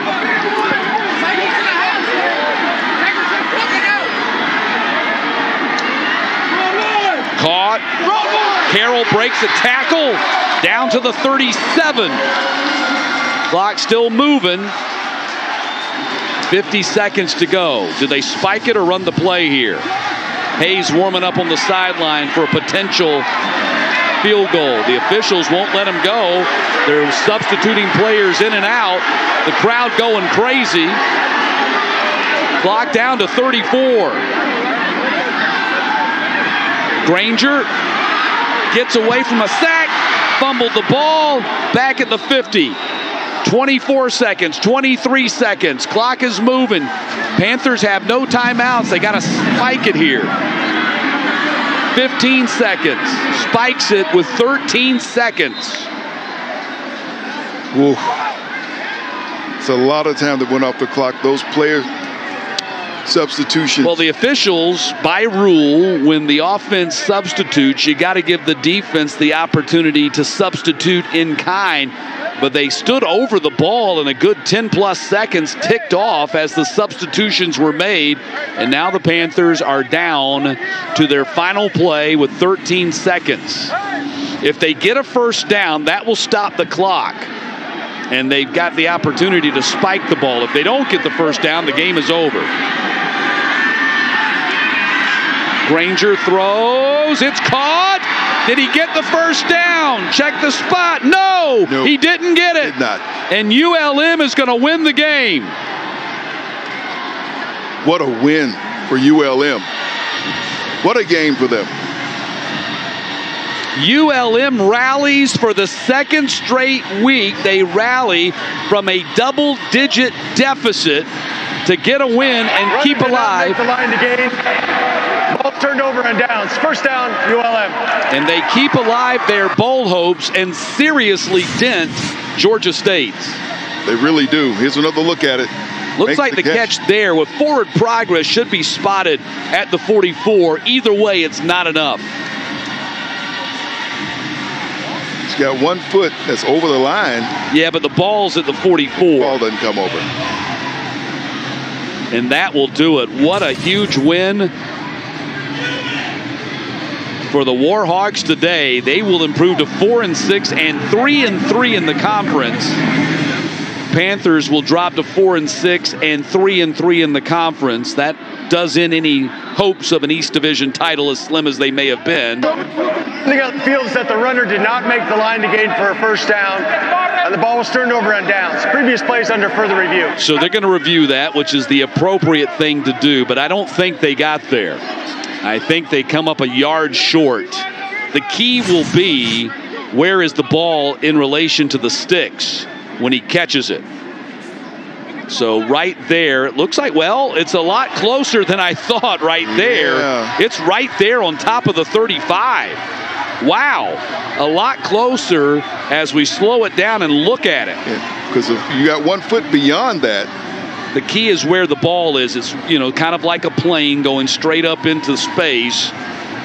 And it looks like right there the ball is actually maybe a nose of the football over the 35. This one might come back and give the Panthers a chance at a last field goal to tie it.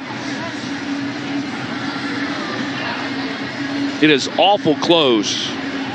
Closer than we thought originally. Oh, yeah, I thought in live time, watching it in live play, I didn't think he got it. But as you slow it down and look at it, it is a lot closer than I thought. And with the replay, I think it's actually possibly a first down. The key is the call. After review, ruling on the field stands. Yep. Runner did not make the line to gain.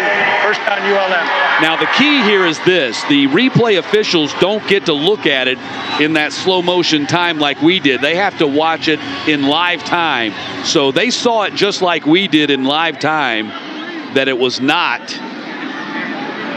a first down, although it looked a lot closer on the replay.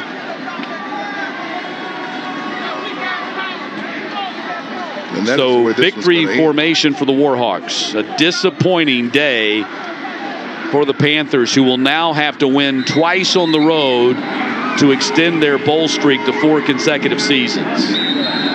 Rodgers takes a knee. Things get ugly right there in the middle of the pile. Frustrations spill over. Warhawks players come on the field. Now the Panthers players come on the field. And ULM has beaten. And things are getting nasty here. Georgia State 31-28. Things getting ugly here. The coach is trying to restore order as the teams come together. Yeah. See Coach Elliott out there in the middle, just getting his players back to that sideline. Tell you what, you got to give ULM a lot of credit. They were down 14-3. You see Terry Bowden shoving his players out of the way. Sean Elliott, Terry Bowden shake hands, pat each other on the back, and a big win for his team. Terry Bowden to go on the road and beat Georgia State. I mean, early on in this game, Sam, it looked like Georgia State might run away with this one. They had all the momentum. They were dominating the game, I thought, at the line of scrimmage. And the Panthers did end up with a significant yardage advantage in this game, 535-300. But on the scoreboard, 2 huge plays. The block punt returned for a touchdown, and a pick 6 to put a nail in their coffin. Yep, those were the things, the miscues that came up big time today for ULM, and they're the ones who get the lead with the victory at the end of this game. Some long faces for the Georgia State team, their last home game of the season. But ULM gets this win today, and you got to give it to them. They never gave up, never quit, and they found a way. Played inspired defense, a 31-28 win for ULM. How about the day for Quay Drake? 23-yard punt return touchdown, and that right there, a 34-yard pick 6 that gave the Warhawks their only lead and the final lead of the game. Warhawks now 4-6. Panthers now 4-6. Both got to win out to get to a bowl. And now for Sam Crenshaw, Patrick Glory, our producer, our entire ESPN team, I'm Matt Stewart. So long from Atlanta, where the Warhawks pull off the upset win.